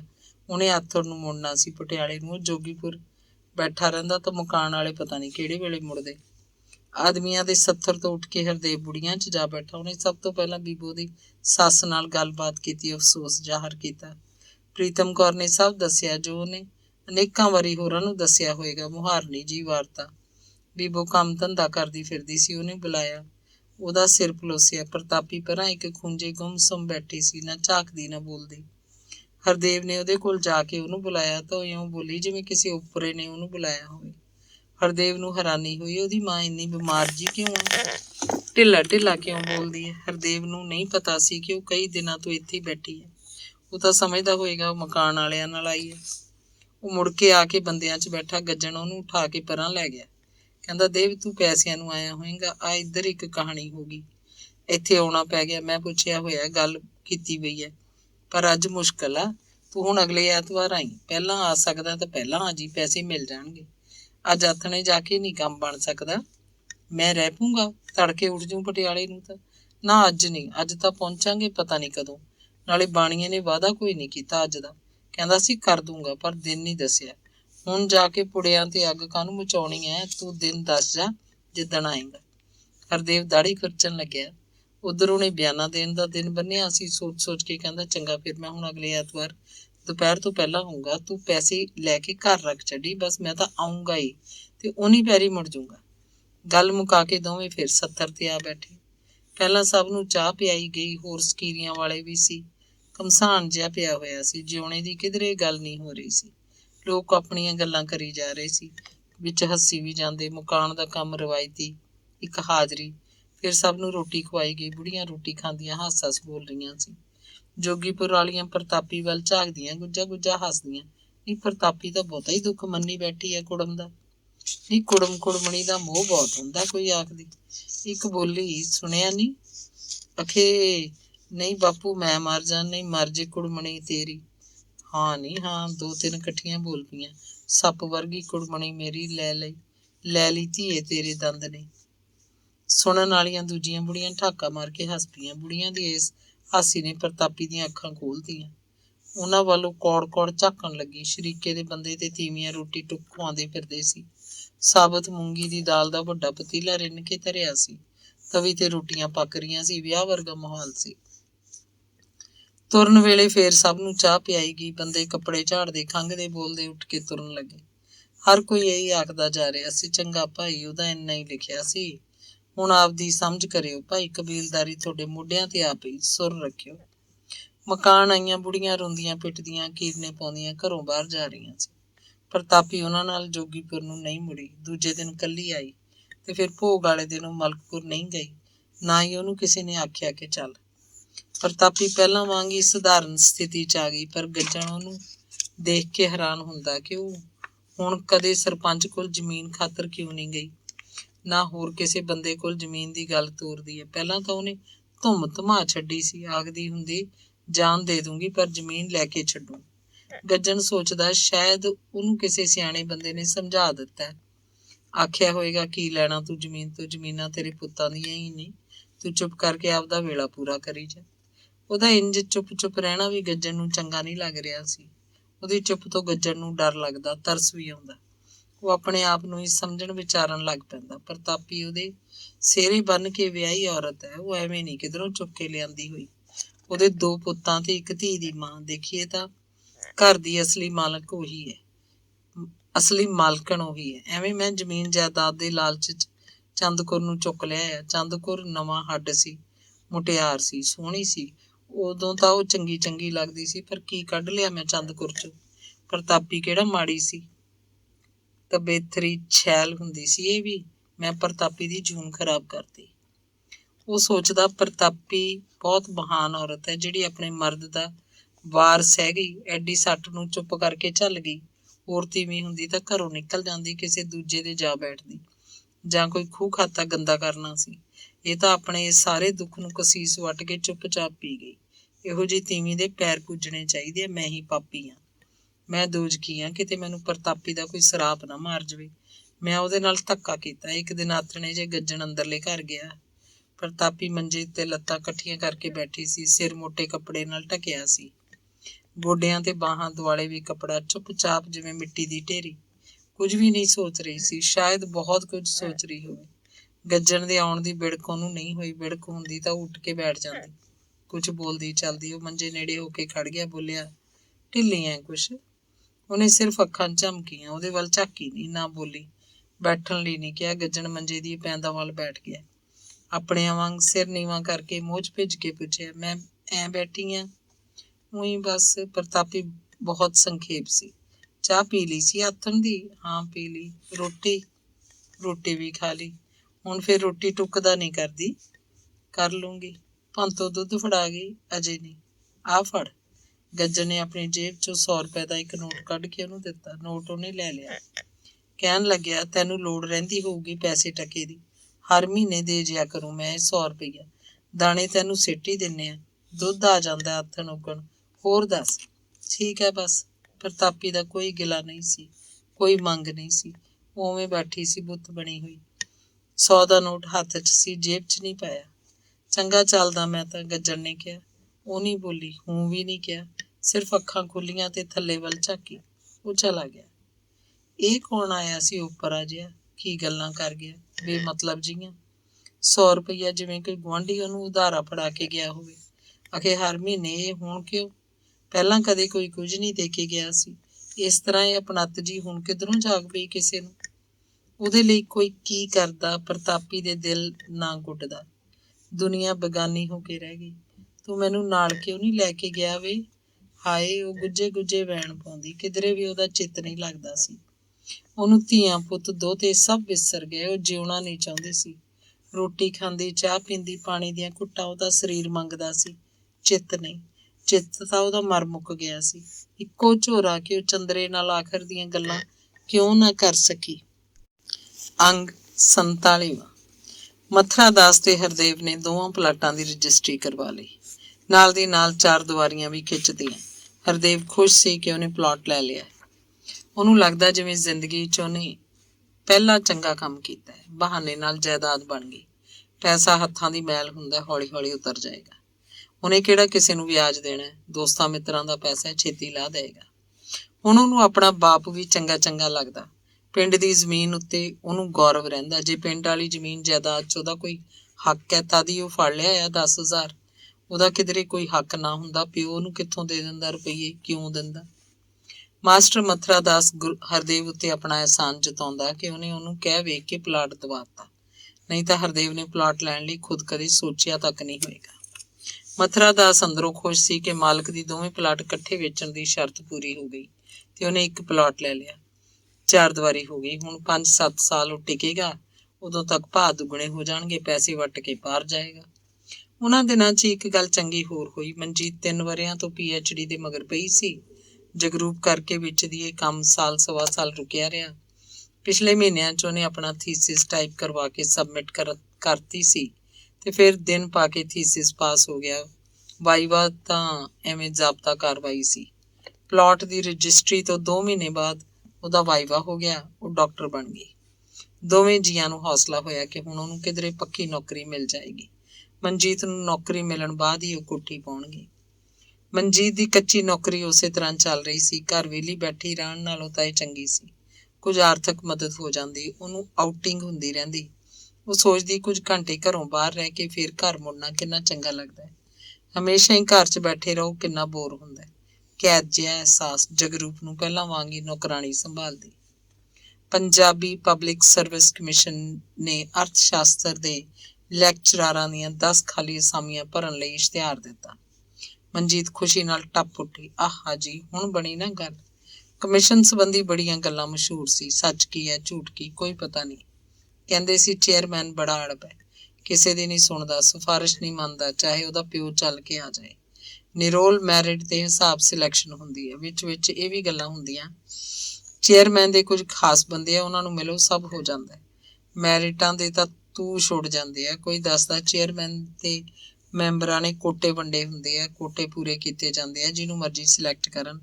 ਜਿੰਨੇ ਮੂੰਹ ਓਨੀਆਂ ਗੱਲਾਂ। ਮਨ ਲੱਗਦੀ ਸਭ ਤੋਂ ਸਿਆਣੀ ਸਲਾਹ ਇਹ ਵੀ ਕਿ ਪੈਸਾ ਦੇਣਾ ਫਜ਼ੂਲ ਹੈ। ਅੱਜ ਕੱਲ੍ਹ ਸਿਲੈਕਸ਼ਨ ਦੇ ਖਿਲਾਫ ਫੱਟ ਅਗਲਾ ਕੋਰਟ 'ਚ ਪਹੁੰਚ ਜਾਂਦਾ ਹੈ। ਸਟੇ ਮਿਲੀ ਤੇ ਮਾਮਲਾ ਖੱਟੇ 'ਚ। ਪਤਾ ਨਹੀਂ ਕਿੰਨਾ ਚਿਰ ਕੇਸ ਚੱਲਣਾ ਹੁੰਦਾ ਹੈ। ਪੈਸਾ ਹਜਮ, ਤਮਾਸ਼ਾ ਖਤਮ। ਇੰਨੇ ਨੂੰ ਚੇਅਰਮੈਨ ਬਦਲ ਜਾਂਦਾ ਹੈ, ਮੈਂਬਰਾਂ ਦੀ ਮਿਆਦ ਖਤਮ ਹੋ ਜਾਂਦੀ ਹੈ, ਪੈਸਾ ਦੇਣਾ ਫਜ਼ੂਲ ਹੈ। ਮਨਜੀਤ ਦੀਆਂ ਰੱਬ ਤੇ ਡੋਰੀਆਂ ਸੀ। ਅਰਜੀ ਭੇਜਤੀ, ਇੰਟਰਵਿਊ ਦੀ ਉਡੀਕ ਰਹਿੰਦੀ। 4 ਮਹੀਨੇ ਲੰਘ ਚੁੱਕੇ, ਇੰਟਰਵਿਊ ਦਾ ਕਿਧਰੇ ਕੋਈ ਨਾਂ ਥੇ ਨਹੀਂ ਸੀ। ਕੋਈ ਕੁਛ ਨਹੀਂ ਦੱਸ ਰਿਹਾ ਸੀ। ਇੰਟਰਵਿਊ ਤਾਂ ਚੱਲਦੀਆਂ ਹੀ ਰਹਿੰਦੀਆਂ। ਹੋਰ ਕਮਿਸ਼ਨ ਦਾ ਕੰਮ ਕੀ ਹੁੰਦਾ, ਕਦੇ ਕੋਈ ਪੋਸਟਾਂ, ਕਦੇ ਕੋਈ। ਪਰ ਇਕਨੋਮਿਕਸ ਦੇ ਲੈਕਚਰਾਰਾਂ ਦੀ ਕਿਧਰੇ ਕੋਈ ਉੱਗ ਸੁੱਗ ਨਹੀਂ ਸੀ। ਮਨਜੀਤ ਸੋਚਦੀ ਕਮਿਸ਼ਨ ਵਾਲੇ ਉਹਨਾਂ ਦੀ ਇੰਟਰਵਿਊ ਕਿਤੇ ਭੁੱਲ ਤਾਂ ਨਹੀਂ ਗਏ। ਉਡੀਕ ਲਗਭਗ ਮੁੱਕ ਚੱਕੀ ਸੀ ਕਿ ਇੱਕ ਦਿਨ ਅਚਾਨਕ ਇੰਟਰਵਿਊ ਦੀ ਤਰੀਕ ਆ ਗਈ। 20 ਦਿਨ ਬਾਕੀ ਪਏ ਸੀ। ਮਨਜੀਤ ਬੇਹੱਦ ਖੁਸ਼ ਸੀ, ਪਰ ਕਾਂਬਾ ਵੀ ਲੱਗਦਾ। ਕੀ ਪਤਾ ਉਹ ਸਿਲੈਕਟ ਹੋ ਸਕੇਗੀ ਜਾਂ ਨਹੀਂ। ਉਹ ਆਪਣੀ MA ਦੇ ਮਾਰਕਸ ਦੇਖਦੀ, BA ਦੀ ਡਿਗਰੀ ਪੜ੍ਹ ਕੇ ਦੇਖੀ, ਮੈਟ੍ਰਿਕ ਦਾ ਸਰਟੀਫਿਕੇਟ। ਉਹ ਤਾਂ ਸ਼ੁਰੂ ਤੋਂ ਅਖੀਰ ਤੱਕ ਫਸਟ ਡਿਵੀਜ਼ਨਰ ਸੀ। ਫਿਰ PhD, ਇਕਨੋਮਿਕਸ ਦੀ ਡਾਕਟਰੇਟ ਤਾਂ ਕੋਈ ਹੁੰਦਾ ਹੈ। ਉਹਨੂੰ ਲੱਗਦਾ ਉਹ ਚੁਣੀ ਜਾਏਗੀ। ਪਰ ਕਮਿਸ਼ਨ ਦਾ ਮਾਹੌਲ, ਉਹ ਗੱਲਾਂ ਸੁਣਦੀ ਢੇਰੀ ਢਾਹ ਕੇ ਬਹਿ ਜਾਂਦੀ। ਉਹਨੂੰ ਕੌਣ ਪੁੱਛੇਗਾ, ਲੋਕ ਨੋਟਾਂ ਦੇ ਟੈਚੀ ਭਰ ਕੇ ਪਹੁੰਚ ਜਾਣਗੇ। ਉਹ ਤਾਂ ਬਹੁਤ ਪਿੱਛੇ ਰਹਿ ਜਾਏਗੀ। ਉਹ ਸੋਚਦੀ ਕਾਸ਼ ਉਹਦੇ ਕੋਲ ਵੀ ਨੋਟਾਂ ਦਾ ਅਟੈਚੀ ਹੁੰਦਾ, ਉਹ ਵੀ ਕਾਲਜ ਦਾ ਮੂੰਹ ਦੇਖ ਸਕਦੀ ਲੈਕਚਰਾਰ ਬਣ ਕੇ। ਉਹਨਾਂ ਨੇ ਮਥੁਰਾ ਦਾਸ ਕੋਲ ਗੱਲ ਛੇੜੀ। ਉਹ ਸਿਰ ਖੁਰਕਣ ਲੱਗਾ, ਫਿਰ ਬੋਲਿਆ, ਭਾਈ ਸਾਹਿਬ, ਹਰ ਪੋਸਟ ਦੇ ਪੈਸੇ ਉਨੇ ਹੀ ਨਹੀਂ ਹੁੰਦੇ। ਇਹ ਵੀ ਸੋਚਣ ਵਾਲੀ ਬਾਤ ਹੈ। ਜਿਸ ਪੋਸਟ ਦੀ ਜਿੰਨੀ ਕਰਪਸ਼ਨ ਵੱਧ, ਉਹਦੀ ਸਿਲੈਕਸ਼ਨ ਵਾਸਤੇ ਉਨਾ ਹੀ ਪੈਸਾ ਵੱਧ। ਇਹ ਕਾਲਜ ਦੀ ਲੈਕਚਰਰਸ਼ਿਪ ਕਰਪਸ਼ਨ ਦੀ ਪੋਸਟ ਥੋੜ੍ਹਾ ਹੈ। ਇਹ ਤਾਂ ਐਵੇਂ ਹੀ ਹੈ, ਇਹਦਾ ਤਾਂ ਥੋੜ੍ਹਾ ਹੀ ਚੁੱਕੂ। ਅੱਛਾ, ਇਹ ਗੱਲ ਹੈ। ਟੈਚੀ ਹਰਦੇਵ ਨੂੰ ਹੈਰਾਨੀ ਭਰੀ ਖੁਸ਼ੀ ਹੋਈ। ਹਾਂ, ਤੁਸੀਂ ਮੇਰੇ ਹੱਥ 50,000 ਫੜਾਓ, ਫਿਰ ਬਸ ਮੈਂ ਜਾਣਾ। ਮਥੁਰਾ ਦਾਸ ਨੇ ਕੋਈ ਫੈਸਲਾ ਕਰ ਲਿਆ। ਕਿਵੇਂ ਕਰੇਗਾ ਪਤੰਦਰਾ, ਇਹ ਤਾਂ ਦੱਸ। ਹਰਦੇਵ ਗੰਭੀਰ ਹੋ ਗਿਆ। ਤੁਹਾਨੂੰ ਇਹਦੇ ਤਾਈਂ ਕੀ ਕਿਵੇਂ ਕਰਾਂ? ਜੇ ਸਿਲੈਕਸ਼ਨ ਨਾ ਹੋਈ ਫਿਰ 50,000। ਮਨਜੀਤ ਨੇ ਚਿੰਤਾ ਕੀਤੀ। ਫਿਰ 50,000 ਵਾਪਸ? ਇਹ ਮੇਰੀ ਜ਼ਿੰਮੇਵਾਰੀ ਨਹੀਂ, ਮੈਥੋਂ ਲੈ ਲਿਓ 50,000। ਮਥੁਰਾ ਦਾਸ ਦ੍ਰਿੜ ਸੀ। ਹਰਦੇਵ ਤੇ ਮਨਜੀਤ ਇੱਕ ਦੂਜੇ ਵੱਲ ਝਾਕੇ, ਫਿਰ ਮੁਸਕਰਾਏ, ਫਿਰ ਦੋਵੇਂ ਹੀ ਮਥੁਰਾ ਦਾਸ ਵੱਲ ਝਾਕਣ ਲੱਗੇ। ਮਥੁਰਾ ਦਾਸ ਨੇ ਹੱਥ ਕੱਢਿਆ, ਕਹਿੰਦਾ, ਸਿੱਟ ਪਹੁੰਚਾ। ਹਰਦੇਵ ਨੇ ਉਹਦੇ ਹੱਥ 'ਚ ਆਪਣਾ ਹੱਥ ਦੇ ਦਿੱਤਾ। ਬੋਲਿਆ, ਕੰਜਰ ਦਿਆ, ਬਾਣੀਆਂ ਦੇਖੀ ਕਿਤੇ ਹੋਰ ਨਾ ਪੱਟ ਕੇ ਰੱਖਦੀ। ਯਾਰੀ ਹੈ ਹਰਦੇਵ ਸਿਆਂ, ਸਰਦਾਰਾ ਤੇਰੇ ਨਾਲ ਚਰੀ ਦਾ ਵੱਢ ਨਹੀਂ, ਮੈਨੂੰ ਤਾਂ ਕੋਈ ਲਾਭ ਨਹੀਂ ਇਹਦੇ 'ਚ। ਤੁਹਾਡੀ ਖਾਤਰ। ਮਥੁਰਾ ਦਾਸ ਦੀ ਲੱਤ ਉੱਤੇ ਸੀ। ਪਲਾਟ ਦੀ ਰਜਿਸਟਰੀ ਵਾਂਗ ਉਹਨਾਂ ਲਈ ਇਹ ਵੀ ਇੱਕ ਪ੍ਰੋਜੈਕਟ ਬਣ ਗਿਆ। ਮਨਜੀਤ ਨੇ ਆਪਣੇ ਸਾਰੇ ਗਾਣੇ ਵੇਚਦੇ। ਹਰਦੇਵ ਨੇ ਹੋਰ ਹੁੱਲੇ ਫੱਕੇ 2 FDਆਂ ਕਰਵਾਈਆਂ ਸੀ। ਉਹਨਾਂ ਤੇ ਬੈਂਕ ਤੋਂ ਕਰਜ਼ਾ ਲੈ ਲਿਆ। 50,000 ਇਕੱਠਾ ਕਰਨਾ ਔਖਾ ਸੀ, ਪਰ ਉਹਨਾਂ ਨੇ ਸਭ ਕੀਤਾ। ਪਲਾਟ ਵੇਲੇ ਉਹ ਪਹਿਲਾਂ ਮਾਮੇ ਕੋਲ ਨਹੀਂ ਗਿਆ ਸੀ, ਇਸ ਵਾਰ ਮਾਮਾ ਵੀ ਝਾੜ ਲਿਆ। ਨੇਕਦਾਸ ਨੇ ਉਹਦਾ ਸਭ ਬਣਾਇਆ ਸੀ, ਹੁਣ ਵੀ ਕੀਤਾ। ਇੰਟਰਵਿਊ ਤੋਂ 4 ਦਿਨ ਪਹਿਲਾਂ 50,000 ਆਪਣੇ ਟਿਕਾਣੇ ਤੇ ਪਹੁੰਚ ਗਿਆ। ਮਥੁਰਾ ਦਾਸ ਖਿਲਿਆ ਹੋਇਆ ਬੰਦਾ ਸੀ, ਕੱਚੀਆਂ ਗੋਲੀਆਂ ਨਹੀਂ ਖੇਡਦਾ ਸੀ। ਉਹ ਆਪਣੇ ਮਿਸ਼ਨ 'ਚ ਕਾਮਯਾਬ ਹੋ ਗਿਆ। ਮਨਜੀਤ ਦੀ ਸਿਲੈਕਸ਼ਨ ਹੋ ਗਈ। ਇਹ ਉਹਨਾਂ ਦਾ ਬਹੁਤ ਵੱਡਾ ਮਾਰਕਾ ਸੀ। ਮਥੁਰਾ ਦਾਸ ਦੀ ਬੱਲੇ ਬੱਲੇ। ਬੋਲਿਆ, ਕਿਉਂ ਹਰਦੇਵ ਸਿਆਂ, ਸਰਦਾਰਾ ਮੰਨਦਾ ਬਾਣੀਏ ਨੂੰ? ਹਾਂ ਯਾਰ, ਤੂੰ ਤਾਂ ਪੂਰਾ ਹਜ਼ਰਤ ਹੈ। ਕਿਵੇਂ ਕੀਤਾ ਫਿਰ? ਹਰਦੇਵ ਨੇ ਪੁੱਛਿਆ। ਫਿਰ ਉਹੀ ਗੱਲ, ਉਹ ਤੁਸੀਂ ਇਹ ਤੋਂ ਕੀ ਲੈਣਾ ਕਿਵੇਂ ਕੀਤਾ ਨਾ ਕੀਤਾ? ਅੰਬ ਖਾਣੇ ਸੀ ਤੁਸੀਂ ਕਿ ਪੇੜ ਗਿਣਨੇ ਸੀ? ਭੋਲਾ ਨਾ ਹੋਵੇ। ਮਥੁਰਾ ਦਾਸ ਦੀ ਜਿੱਤ ਸੀ। ਪਲਾਟ ਵਾਸਤੇ ਫੜੇ ਪੈਸੇ ਪਹਿਲਾਂ ਹੀ ਸਿਰੋਂ ਨਹੀਂ ਲਏ ਸੀ ਤੇ ਹੁਣ ਪੋਸਟ ਲਈ ਲਿਆ ਰੁਪਈਆ ਹੋਰ ਚੜ ਗਿਆ। ਖੈਰ, ਉਹ ਖੁਸ਼ ਬਹੁਤ ਸੀ ਕਿ ਇਹ ਵਰਾ ਉਹਨਾਂ ਲਈ ਭਾਗਾ ਭਰਿਆ ਚੜਿਆ। ਪਲਾਟ ਬਣ ਗਿਆ, ਪੋਸਟ ਮਿਲ ਗਈ। ਮਨਜੀਤ ਹਰ ਮਹੀਨੇ 3,000 ਰੁਪਇਆ ਘਰ ਲੈ ਕੇ ਆਉਂਦੀ। ਉਹ ਇਹ ਪੈਸਾ ਘਰ 'ਚ ਨਹੀਂ ਵਰਤਦੇ ਸੀ, ਬਾਹਰ ਲੋਕਾਂ ਦਾ ਮੋੜ ਦਿੰਦੇ। ਉਹਦੀ ਪੋਸਟਿੰਗ ਵੀ ਨਾਭੇ ਦੀ ਹੋਈ। ਨਾਭਾ ਬਹੁਤ ਨੇੜੇ ਸੀ। ਰਿਪੁਦਮਨ ਕਾਲਜ ਦਾ ਬਹੁਤਾ ਸਟਾਫ ਪਟਿਆਲੇ ਤੋਂ ਹੀ ਜਾਂਦਾ। ਬੱਸਾਂ ਆਮ ਸੀ। 15 ਮਿੰਟ ਬਾਅਦ ਨਵੀਂ ਬੱਸ ਮਿਲ ਜਾਂਦੀ। ਉਹ ਨਾਭੇ ਜਾਂਦੀ। ਕਿਸੇ ਦਿਨ ਮਾਸੜ ਮਾਸੀ ਨੂੰ ਵੀ ਮਿਲ ਆਉਂਦੀ। ਮਾਸੜ ਪੱਕੇ ਤੌਰ ਤੇ ਨਾਭੇ ਵਸ ਗਿਆ ਸੀ। ਜਿਸ ਮਕਾਨ 'ਚ ਮੁੱਦਤਾਂ ਤੋਂ ਰਹਿੰਦਾ ਸੀ ਉਹੀ ਮਕਾਨ ਉਹਨੇ ਮੁੱਲ ਲੈ ਲਿਆ। ਮਕਾਨ ਮਾਲਕ ਦਿੱਲੀ ਰਹਿੰਦਾ, ਉਹਨੇ ਤਾਂ ਇਹ ਮਕਾਨ ਵੇਚਣਾ ਹੀ ਵੇਚਣਾ ਸੀ। ਕਿਰਾਏ ਉੱਤੇ ਥੋੜੇ ਦਿੱਤੇ ਰਹਿਣ ਨਾਲ ਕੋਈ ਝੰਜਟ ਖੜੇ ਹੋਣ ਦਾ ਖਤਰਾ ਸੀ। ਜਰਨੈਲ ਸਿੰਘ ਦੀ ਸਰਵਿਸ ਵੀ ਹੁਣ ਥੋੜੀ ਰਹਿ ਗਈ। ਰਿਟਾਇਰ ਹੋਣ ਬਾਅਦ ਉਹਨੇ ਨਾਭੇ ਰਹਿਣ ਦਾ ਹੀ ਫੈਸਲਾ ਕੀਤਾ। ਸਾਰਾ ਸ਼ਹਿਰ ਉਹਨੂੰ ਜਾਣਨ ਲੱਗ ਪਿਆ ਸੀ। ਭਾਈਚਾਰਾ ਬਣ ਗਿਆ। ਜਿੱਥੇ ਜ਼ਿੰਦਗੀ ਦਾ ਬਹੁਤਾ ਸਮਾਂ ਗੁਜ਼ਾਰੋ ਉਹੀ ਧਰਤੀ ਮੋਹ ਦੇਣ ਲੱਗਦੀ ਹੈ। ਉੱਥੋਂ ਦੇ ਲੋਕ ਹੀ ਭਾਈਚਾਰਾ ਬਣ ਜਾਂਦੇ ਆ। ਉੱਥੋਂ ਦੇ ਲੋਕ ਹੀ ਸ਼ਰੀਕ ਬਣ ਜਾਂਦੇ ਆ। ਸ਼ਰੀਕਾਂ 'ਚ ਰਹਿ ਕੇ ਬੰਦਾ ਆਪਣੇ ਆਪ ਨੂੰ ਸਾਂਭ ਰੱਖਦਾ ਹੈ। ਜਰਨੈਲ ਸਿੰਘ ਲਈ ਨਾਭਾ ਹੀ ਸਭ ਕੁਝ ਸੀ। ਮਾਸੜ ਮਾਸੀ ਬੇਹੱਦ ਖੁਸ਼ ਸੀ। ਉਹਨਾਂ ਨੇ ਆਪਣੀ ਜ਼ਿੰਮੇਵਾਰੀ ਲੈ ਕੇ ਕੁੜੀ ਨੂੰ ਜੱਟਾਂ ਦੇ ਮੁੰਡੇ ਨਾਲ ਵਿਆਹ ਦਿੱਤਾ। ਕੀ ਮਾੜਾ ਕੀਤਾ? ਆਹ ਦੇਖ ਲਓ, ਕੁੜੀ ਪ੍ਰੋਫੈਸਰ ਬਣ ਗਈ, ਮੁੰਡਾ ਬਿਜਲੀ ਬੋਰਡ ਦੇ ਹੈੱਡ ਆਫਿਸ 'ਚ UDC ਹੈ। ਸੋਹਣਾ ਕਮਾਉਂਦਾ। ਦੋਵੇਂ ਜੀਆਂ ਦਾ ਕਮਾਈ ਵੱਲ ਧਿਆਨ ਹੈ। ਪਲਾਟ ਲਿਆ, ਕੋਠੀ ਵੀ ਬਣਾ ਲੈਣਗੇ। ਰੱਬ ਨੇ ਮੁੰਡਾ ਦੇ ਦਿੱਤਾ। ਚਾਹੁੰਦੇ ਵਾਲੇ ਭੌਂਕਦੇ ਸੀ, ਭੌਂਕੀ ਜਾਣ। ਮਹਿੰਦਰ ਸਿੰਘ ਮਿਸਤਰੀ। ਹੁਣ ਇਸ ਮੁੰਡੇ ਕੁੜੀ ਨੂੰ ਕੀ ਯਾਦ ਹੈ? ਚਲੋ ਠੀਕ ਹੋ ਗਿਆ, ਵਧੀਆ ਹੋ ਗਿਆ। ਉਹ ਮਨਜੀਤ ਨੂੰ ਘੂਰਦੇ, ਕੱਲੀ ਆ ਵੜਦੀ ਐ, ਕਦੇ ਹਰਦੇਵ ਸਿਉਂ ਤੇ ਕਾਕੇ ਨੂੰ ਵੀ ਲੈ ਕੇ ਆ। ਉਹ ਹੱਸ ਕੇ ਜਵਾਬ ਦਿੰਦੀ, ਉਹ ਤਾਂ ਐਤਵਾਰ ਨੂੰ ਹੀ ਆ ਸਕਦੇ। ਐਤਵਾਰ ਨੂੰ ਮੈਂ ਨਹੀਂ ਇੱਥੇ ਆਉਣਾ ਹੁੰਦਾ। ਐਤਵਾਰ ਆਉਣ ਦਾ ਕਦੇ ਸਪੈਸ਼ਲ ਪ੍ਰੋਗਰਾਮ ਬਣਾਓ ਫਿਰ। ਜਰਨੈਲ ਸਿੰਘ ਆਖਦਾ, ਹੁਣ ਤਾਂ ਭਾਈ ਮਨਜੀਤ ਤੇਰੇ ਘਰ ਸਭ ਰੰਗ ਭਾਗ ਲੱਗ ਗਏ। ਹੁਣ ਤਾਂ ਤੁਸੀਂ ਗੇੜਾ ਮਾਰਿਆ ਕਰੋ, ਆਉਣਾ ਚਾਹੀਦਾ। ਨਾਲੇ ਸਾਡੇ ਨੇੜੇ ਦੇ ਰਿਸ਼ਤੇਦਾਰ ਤਾਂ ਹੁਣ ਤੁਸੀਂ ਹੋਏ। ਮਾਸੀ ਖੁਸ਼ ਹੋ ਕੇ ਖਹਿੜਾ ਕਰਦੀ। ਚੰਗਾ ਮਾਸੀ, ਆਵਾਂਗੇ ਕਦੇ। ਹਾਂ ਇਉਂ ਆਖ। ਮਾਸੜ ਮਾਸੀ ਦੋਵੇਂ ਇਕੱਠਾ ਬੋਲਦੇ। ਜਗਰੂਪ 3-3.5 ਵਰ੍ਹਿਆਂ ਦਾ ਹੋਇਆ ਤਾਂ ਉਹਨਾਂ ਨੇ ਉਹਨੂੰ ਨੇੜੇ ਦੇ ਇੱਕ ਮਾਡਲ ਸਕੂਲ 'ਚ ਪੜ੍ਹਨ ਲਾ ਦਿੱਤਾ। ਨਿੱਕਾ ਠੁੰਮਣਾ ਜਿਹਾ ਬਾਲ, ਠੁਮਕ ਤੁਰਦਾ, ਨਿੱਕੇ ਨਿੱਕੇ ਪੈਰ, ਨਿੱਕੇ ਨਿੱਕੇ ਕਦਮ, ਪੈਰਾਂ 'ਚ ਚਿੱਟੇ ਫਲੀਟ, ਚਿੱਟੀਆਂ ਜੁਰਾਬਾਂ, ਚਿੱਟਾ ਕਮੀਜ਼, ਨੀਲੀ ਨਿੱਕਰ, ਸਿਰ ਦੇ ਵਾਲਾਂ ਦਾ ਮੀਡੀਆਂ ਵੱਲ ਵਾਲਾ ਜੂੜਾ ਕਰਕੇ ਨੀਲੇ ਰੰਗ ਦਾ ਪਟਕਾ ਬੰਨਿਆ ਹੋਇਆ। ਉਹ ਤਾਂ ਸੋਹਣਾ ਹੀ ਬੜਾ ਲੱਗਦਾ। ਨੌਕਰਾਣੀ ਉਹਨੂੰ ਸਕੂਲ ਛੱਡ ਕੇ ਆਉਂਦੀ। ਉਹ ਤੇਜ਼ ਬੁੱਧੀ ਵਾਲਾ ਬਾਲਕ ਸੀ, ਚਰਪਰਾ, ਬਹੁਤ ਬੋਲਦਾ। ਉਹਦੇ ਨਾਲ ਕੋਈ ਗੱਲ ਕਰਨ ਲੱਗਿਆ ਨਹੀਂ ਤੇ ਉਹਨੇ ਸਵਾਲਾਂ ਦੀ ਝੜੀ ਲਾਈ ਨਹੀਂ, ਸਵਾਲ ਦਰ ਸਵਾਲ। ਇੱਕ ਦਿਨ ਮਥੁਰਾ ਦਾਸ ਬੋਲਿਆ, ਕਿਉਂ ਮੁੰਡੇ ਦੀ ਕਵੈਤ ਕਰਾਉਨੇ ਹੋ? ਤੁਰ ਕੇ ਜਾਂਦਾ, ਰਿਕਸ਼ਾ ਜਾਂਦੀ ਹੈ, ਉਹਦੇ 'ਚ ਬਹਾ ਦਿਆ ਕਰੂ, ਆਪੇ ਲੈ ਜਾਇਆ ਕਰੂ, ਆਪੇ ਛੱਡ ਜਾਇਆ ਕਰੂ। ਜਗਰੂਪ ਫਿਰ ਰਿਕਸ਼ਾ 'ਚ ਜਾਣ ਲੱਗਿਆ। ਉਹਨਾਂ ਨੇ ਸਫਾਈ ਵਾਲੀ ਕੁੜੀ ਹਟਾਤੀ। ਮੁੰਡਾ ਸਾਬਣ ਵਾਲੀ ਕੁੜੀ ਹੁਣ ਸਾਰਾ ਕਰਦੀ। ਉਹੀ ਕਮਰਿਆਂ ਦੀ ਸਫਾਈ ਕਰਦੀ, ਭਾਂਡੇ ਕਰ ਦਿੰਦੀ, ਕੱਪੜੇ ਧੋਂਦੀ। ਜਗਰੂਪ ਨੂੰ ਸੰਭਾਲਣ ਦੀ ਹੁਣ ਲੋੜ ਵੀ ਨਹੀਂ ਸੀ। ਤਿੰਨੇ ਜਣੇ ਸਵੇਰੇ ਹੀ ਚਲੇ ਜਾਂਦੇ। ਸਵੇਰੇ ਸਿੱਧਿਆਂ ਉੱਠ ਕੇ ਮਨਜੀਤ ਦਾਲ ਸਬਜ਼ੀਆਂ ਬਣਾਉਂਦੀ, ਰੋਟੀਆਂ ਪਕਾ ਕੇ ਰੱਖ ਦਿੰਦੀ। ਤਿੰਨੇ ਸਵੇਰੇ ਲੋੜ ਮੁਤਾਬਕ ਨਾਸ਼ਤਾ ਕਰਦੇ। ਜਗਰੂਪ ਨੂੰ ਦੁਪਹਿਰ ਲਈ ਟਿਫਨ ਦੇ ਦਿੱਤਾ ਜਾਂਦਾ। ਹਰਦੇਵ ਦੁਪਹਿਰੇ ਘਰ ਆ ਕੇ ਰੋਟੀ ਖਾਂਦਾ, ਬਹਾਨੇ ਨਾਲ ਘਰ ਦਾ ਗੇੜਾ ਵੀ ਮਾਰ ਜਾਂਦਾ। ਮਨਜੀਤ ਕਾਲਜੋਂ ਆ ਕੇ ਰੋਟੀ ਖਾਂਦੀ, ਇੱਕ ਅੱਧ ਪਰੌਂਠੀ ਉਹ ਨਾਲ ਵੀ ਲੈ ਜਾਂਦੀ। ਨੌਕਰਾਣੀ ਸਾਰਾ ਦਿਨ ਘਰ ਨਹੀਂ ਰਹਿੰਦੀ ਸੀ। ਆਪਣਾ ਕੰਮ ਮੁਕਾਉਂਦੀ, ਘਰ ਦੀਆਂ ਚਾਬੀਆਂ ਮਥੁਰਾ ਦਾਸ ਦੀ ਫੜਾ ਜਾਂਦੀ, ਸ਼ਾਮ ਨੂੰ ਆਉਂਦੀ ਸੀ। ਅੰਗ 48। ਇੱਕ ਦਿਨ ਪ੍ਰਤਾਪੀ ਮਹਿਲਾਂ ਗਈ। ਪਹਿਲਾਂ ਮੰਡੀ ਪਹੁੰਚੀ, ਫਿਰ ਉੱਥੋਂ ਬੱਸ ਛੱਡ ਕੇ ਮਹਿਲਾਂ ਜਾ ਵੜੀ। ਸਿਆਲ ਦੇ ਦਿਨ ਸੀ, ਠੰਡ ਗੁਲਾਬੀ ਸੀ। ਦੀਵਾਲੀ ਲੰਘੀ ਨੂੰ ਬਹੁਤੇ ਦਿਨ ਨਹੀਂ ਹੋਏ ਸੀ। ਪ੍ਰਤਾਪੀ ਨੇ ਗਰਮ ਚਾਦਰ ਦੀ ਬੁੱਕਲ ਮਾਰ ਰੱਖੀ ਸੀ। ਜਾਂਦੀ ਪਹਿਲਾਂ ਉਹ ਡੇਰੇ ਗਈ। ਨੇਕਦਾਸ ਕੁਟੀਆ ਅੰਦਰ ਬੈਠਾ ਪੁੜੀਆਂ ਬੰਨ੍ਹ ਰਿਹਾ ਸੀ। ਸਾਹਮਣੇ ਬੈਂਚਾਂ ਤੇ ਕਈ ਮਰੀਜ਼ ਬੈਠੇ ਸੀ। ਬੁੜੀਆਂ ਤੇ ਘੁੰਡ ਕੱਢ ਕੇ ਬੈਠੀਆਂ ਬਹੂਆਂ, ਬੁੜੇ ਬੰਦੇ, ਅਧਖੜ ਤੇ ਜਵਾਕ। ਨੇਕਦਾਸ ਸਭ ਨੂੰ ਤੋਰਦਾ ਜਾ ਰਿਹਾ ਸੀ। ਪੁੜੀਆਂ ਬੰਨ੍ਹ ਕੇ ਲਿਫਾਫੇ 'ਚ ਪਾਉਂਦਾ, ਖਾਣ ਪੀਣ ਪਰਹੇਜ਼ ਤੋਂ ਪੁੜੀ ਲੈਣ ਬਾਰੇ ਦੱਸਦਾ। ਪਾਣੀ ਨਾਲ ਲੈਣੀ ਹੈ, ਦੁੱਧ ਨਾਲ ਜਾਂ ਚਾਹ ਨਾਲ। ਸਾਰੀਆਂ ਗੱਲਾਂ ਸੁਣ ਕੇ ਮਰੀਜ਼ ਹੌਲੀ ਦੇ ਕੇ ਬੋਲਦਾ, ਪੈਸੇ ਜੀ? ਨੇਕਦਾਸ ਝੱਟ ਦੇ ਕੇ ਆਖਦਾ, 5 ਰੁਪਏ, 10 ਰੁਪਏ ਜਾਂ 20 ਰੁਪਏ ਵੀ। ਅਗਲਾ ਜੇਬ 'ਚ ਹੱਥ ਪਾਉਂਦਾ, ਨੋਟ ਫੜਾ ਦਿੰਦਾ। ਸਭ ਨੂੰ ਪਤਾ ਸੀ ਨੇਕਦਾਸ ਘੱਟ ਤੋਂ ਘੱਟ 5 ਤੇ ਵੱਧ ਤੋਂ ਵੱਧ 20 ਲੈਂਦਾ। ਨੋਟ ਮੇਜ਼ ਦੀ ਦਰਾਜ਼ 'ਚ ਰੱਖ ਕੇ ਅਗਲੇ ਮਰੀਜ਼ ਵੱਲ ਝਾਕਦਾ। ਬਹੁਤ ਹੌਲੀ ਮਿੱਠਾ ਬੋਲ ਕੇ ਪੁੱਛਦਾ, ਤੁਸੀਂ ਕਿਵੇਂ ਆਏ ਹੋ? ਮਰੀਜ਼ ਪਹਿਲਾਂ ਕਈ ਵਾਰੀ ਆ ਚੁੱਕਿਆ ਹੁੰਦਾ ਤਾਂ ਉਹ ਹੱਸ ਕੇ ਕਹਿੰਦਾ, ਹੁਣ ਕਿਵੇਂ ਹੈ? ਨੇਕਦਾਸ ਬਿਮਾਰੀ ਸੁਣ ਕੇ ਸਿਰਫ ਪੁੜੀਆਂ ਬੰਨਣ ਨਹੀਂ ਬੈਠ ਜਾਂਦਾ ਸੀ, ਅਗਲੇ ਨੂੰ ਸਮਝਾਉਂਦਾ ਵੀ ਤੁਰਿਆ ਜਾਂਦਾ ਕਿ ਇਹ ਬਿਮਾਰੀ ਕਿਉਂ ਹੁੰਦੀ ਹੈ। ਸਰੀਰ ਦੀ ਬਣਤਰ ਦੱਸਦਾ, ਕਿਉਂ ਵਕਾਰ ਪੈਦਾ ਹੁੰਦਾ ਹੈ, ਇਹ ਬਿਮਾਰੀ ਕਿਵੇਂ ਦੂਰ ਹੋਏਗੀ, ਕਿੰਨਾ ਚਿਰ ਲਏਗੀ। ਬਿਮਾਰੀ ਦਾ ਅੱਧਾ ਇਲਾਜ ਪੁੜੀਆਂ ਕਰਦੀਆਂ, ਅੱਧਾ ਇਲਾਜ ਉਹਦੀਆਂ ਗੱਲਾਂ। ਨੇਕਦਾਸ ਬੁੱਢਾ ਹੋ ਚੁੱਕਿਆ ਸੀ। ਐਨਕ ਲਾਉਂਦਾ, ਸਿਰ ਉੱਤੋਂ ਉਹੀ ਬਦਾਮੀ ਰੰਗ ਦੀ ਟਸਰੀ ਪੱਗ ਬੰਨ੍ਹਦਾ। ਦਾੜੀ ਮੁੱਛਾਂ ਵਿੱਚ ਕੋਈ ਕਾਲਾ ਵਾਲ ਰਹਿ ਗਿਆ ਸੀ, ਪਰ ਚਿਹਰੇ ਤੇ ਪੂਰੀ ਨੂਰਾਨੀ। ਅੱਖਾਂ ਥੱਲੇ ਦਾਖੀ ਰੰਗ ਦੇ ਮਾਮੂਲੀ ਜਿਹੇ ਘੇਰੇ ਤੇ ਸੀ, ਪਰ ਗੱਲਾਂ ਤੇ ਝੁਰੜੀਆਂ ਨਹੀਂ ਸੀ। ਨੌਜਵਾਨਾਂ ਜਿਹਾ ਭਰਵਾਂ ਚਿਹਰਾ, ਦਗ ਦਗ ਕਰਦਾ, ਦੰਦ ਸਾਰੇ ਸਾਬਤ ਸੀ। ਉੱਠਣ ਬੈਠਣ ਤੇ ਤੁਰਨ ਫਿਰਨ 'ਚ ਉਹੀ ਚੁਸਤੀ ਕਾਇਮ ਸੀ। ਢਿੱਡ ਵੀ ਬਹੁਤਾ ਨਹੀਂ ਵਧਿਆ ਸੀ। ਗੱਲਬਾਤ 'ਚ ਫੁਰਤੀ ਤੋਂ ਤੇ ਮਿਠਾਸ ਦਾ ਰਲਵਾਂ ਮਿਲਵਾਂ ਅੰਸ਼ ਸੀ। ਪ੍ਰਤਾਪੀ ਪਹਿਲਾਂ ਤਾਂ ਇੱਕ ਬੈਂਚ ਤੇ ਖਾਲੀ ਜਗ੍ਹਾ ਦੇਖ ਕੇ ਬੈਠ ਗਈ। ਚੁੰਨੀ ਦਾ ਪੱਲਾ ਅੱਖਾਂ ਤੇ ਕਰ ਲਿਆ, ਫਿਰ ਰੋਣ ਲੱਗੀ। ਬਸ ਬੁੱਸ ਸੁਣੀ ਤਾਂ ਨੇਕ ਦਾਸ ਉੱਧਰ ਝਾਕਿਆ, ਉੱਠ ਕੇ ਖੜਾ ਹੋ ਗਿਆ, ਬੋਲਿਆ, ਲੈ ਇਹ ਤਾਂ ਪ੍ਰਤਾਪੀ ਹੈ ਬਈ, ਵਾਹ। ਉਹ ਬੈਂਚ ਤੋਂ ਉੱਠੀ ਨੇਕ ਦਾਸ ਨੂੰ ਬੁੱਕਲ 'ਚ ਲੈ ਲਿਆ।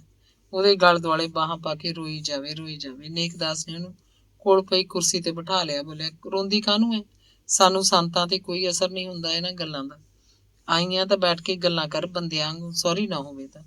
ਨੇਕ ਦਾਸ ਨੇ ਉਹਨੂੰ ਪਿਆਰ ਨਾਲ ਝਿੜਕਿਆ। ਸਾਹਮਣੇ ਬੈਠੇ ਮਰੀਜ਼ ਭੈ-ਭੀਤ ਸੀ, ਪ੍ਰਤਾਪੀ ਵੱਲ ਤਰਸ ਭਰੀਆਂ ਨਿਗਾਹਾਂ ਨਾਲ ਝਾਕ ਰਹੇ ਸੀ। ਕਿਸੇ ਨੂੰ ਪਤਾ ਹੋਏਗਾ ਕਿ ਬੁੜੀ ਮਹੰਤ ਦੀ ਭੈਣ ਹੈ।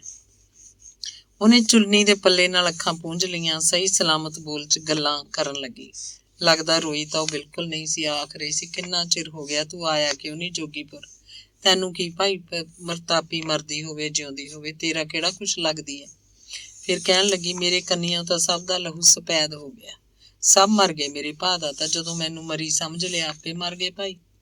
ਉਹ ਪੁੜੀਆਂ ਨਹੀਂ ਬੰਨ ਰਿਹਾ ਸੀ, ਗੋਡਿਆਂ ਤੇ ਹੱਥ ਧਰੇ ਉਹਦੀਆਂ ਸਭ ਸੁਣਦਾ ਜਾ ਰਿਹਾ ਸੀ। ਪ੍ਰਤਾਪੀ ਨੇ ਹੋਰ ਵੀ ਕਈ ਗੱਲਾਂ ਆਖੀਆਂ, ਕਈ ਗੱਲਾਂ ਚੁਭਵੀਆਂ ਤੇ ਵਿੱਚ ਹੱਸਣ ਵਾਲੀਆਂ ਗੱਲਾਂ ਵੀ। ਫਿਰ ਕਹਿੰਦੀ, ਜ਼ਮੀਨ ਤਾਂ ਮੈਂ ਲੈ ਲਈ ਗੱਜਣ ਤੋਂ, 4 ਕਿੱਲੇ ਦੇਤੀ ਸਮਝ। ਸਰਪੰਚ ਸਾਡਾ ਬਲਾਈ ਚੰਗਾ ਭਾਈ, ਜਿਉਣ ਜੋਗੇ ਨੇ ਕਾਲਜਾ ਠਾਰਤਾ ਮੇਰਾ। ਬਮਣ ਵਾਲੇ 4 ਕਿੱਲੇ, ਹੋਰ 100 ਰੁਪਏ ਨਾਲ ਮੇਰਾ ਕੀ ਬਣਦਾ ਸੀ? ਹੁਣ ਠੀਕ ਹੈ ਮੈਨੂੰ। ਬੋਲਦੀ ਗਈ, ਐਤਕੀ ਤਾਂ ਉਹਨਾਂ ਕੋਲ ਹੀ ਹੈ ਹਿੱਸੇ ਤੇ। ਕਪਾਹ ਆ ਗਈ, ਮੈਨੂੰ ਅੱਧ ਦਾ ਖਰਚਾ ਕੱਟ ਲਿਆ ਕਪਾਹ ਚੋਂ ਹੀ। ਗਾਹਾਂ ਨੂੰ ਕਣਕ ਆ ਜੂ, ਹੁਣ ਠੀਕ ਹੈ ਮੈਂ। ਫਿਰ ਹੱਸਣ ਲੱਗ ਪਈ, ਐਨ ਕਰ ਲਿਆ ਉਹਨੂੰ ਤੱਕੜ ਮੈਂ ਤਾਂ। ਹੁਣ ਨਹੀਂ ਕੁਸਕਦਾ। ਮੈਂ ਕਿਹਾ, ਜ਼ਮੀਨ ਦੇ ਦੇ ਭਲੀ ਪੱਤ ਨਾਲ, ਨਹੀਂ ਤਾਂ ਫਨਾਹ ਕਰ ਦੂੰ ਤੇਰਾ ਮੈਂ। ਨੇਕ ਦਾਸ ਦੇ ਚਿਹਰੇ ਤੇ ਖਿਝ ਆਉਣ ਲੱਗੀ, ਅੱਖਾਂ 'ਚ ਗਹਿਰ ਉਤਰ ਆਈ। ਉਹਨੇ ਆਪਣੇ ਇੱਕ ਸੇਵਕ ਨੂੰ ਹਾਕ ਮਾਰੀ, ਓਏ ਉਰੇ ਆ ਤੂੰ। ਫਿਰ ਕਿਹਾ, ਤੂੰ ਪ੍ਰਤਾਪੀ ਉੱਧਰ ਚੱਲ ਕੇ ਬੈਠ, ਫਿਰ ਕਰਦੇ ਆਂ ਗੱਲਾਂ ਆਪਾਂ।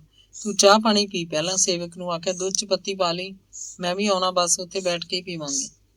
ਉਹ ਉੱਠ ਕੇ ਸੇਵਕ ਮਗਰ ਚਲੀ ਗਈ। ਨੇਕ ਦਾਸ ਨੂੰ ਸੁੱਖ ਦਾ ਸਾਹ ਆਇਆ। ਉਹ ਪੁੜੀਆਂ ਬੰਨਣ ਲੱਗਿਆ। ਪਰ ਪ੍ਰਤਾਪੀ ਬਾਰੇ ਫਿਕਰਮੰਦ ਹੋ ਗਿਆ। ਇਹ ਸਹੁਰੀ ਰੋਂਦੀ ਹੈ, ਕਦੇ ਹੱਸਦੀ ਹੈ, ਬੋਲਦੀ ਵੀ ਬਹੁਤ ਹੈ। ਫਿਰ ਵੀ ਸਿਆਣਾ ਸੀ ਨੇਕ ਦਾਸ, ਅੰਦਾਜ਼ਾ ਲਾਇਆ ਇਹਦੇ ਦਿਮਾਗ ਤੇ ਅਸਰ ਹੈ ਕੋਈ। 12-1 ਦਾ ਵਕਤ ਹੋ ਚੁੱਕਿਆ ਸੀ। ਇਸ ਵੇਲੇ ਉੱਠਦਾ ਹੁੰਦਾ, ਨਵੇਂ ਮਰੀਜ਼ ਨਹੀਂ ਆ ਰਹੇ ਸੀ। ਬੈਠੇ ਬੰਦਿਆਂ ਨੂੰ ਉਹਨੇ ਪੁੜੀਆਂ ਬੰਨੀਆਂ, ਛੇਤੀ ਤੁਰਦੇ ਕੀਤਾ। ਹੁਣ ਉਹ ਥੋੜੀ ਗੱਲ ਕਰਦਾ, ਫਟਾਫਟ ਪੁੜੀਆਂ ਬੰਨਦਾ, ਸਭ ਨੂੰ ਤੋਰ ਕੇ ਉੱਠਿਆ, ਉੱਧਰ ਜਾ ਬੈਠਾ। ਪ੍ਰਤਾਪੀ ਗੜਵੀ ਦਾ ਦੁੱਧ ਕੌਲੀ 'ਚ ਪਾ ਕੇ ਠੰਡਾ ਕਰ ਰਹੀ ਸੀ, ਕੌਲੀ ਨੂੰ ਹਿਲਾਉਂਦੀ, ਬਿੰਦੇ ਫੂਕਾਂ ਮਾਰਦੀ। ਉਹ ਚੁੱਪ ਬੈਠੀ ਸੀ। ਨੇਕ ਦਾਸ ਨੂੰ ਦੇਖਦੀ ਬੋਲਣ ਲੱਗੀ, ਲਿਆਵੇ ਮੁੰਡਿਆ, ਵੀਰ ਨੂੰ ਵੀ ਦੇ, ਪੀ ਲੂਗਾ ਇਹ ਵੀ। ਸੇਵਕ ਕੌਲੀ ਨਾਲ ਢਕੀ ਗੜਵੀ ਰੱਖ ਗਿਆ। ਕੌਲੀ 'ਚ ਘੁੱਟ ਭਰ ਕੇ ਨੇਕ ਦਾਸ ਬੋਲਿਆ, ਹਾਂ ਹੁਣ ਦੱਸ ਕੀ ਹਾਲ ਹੈ ਤੇਰਾ?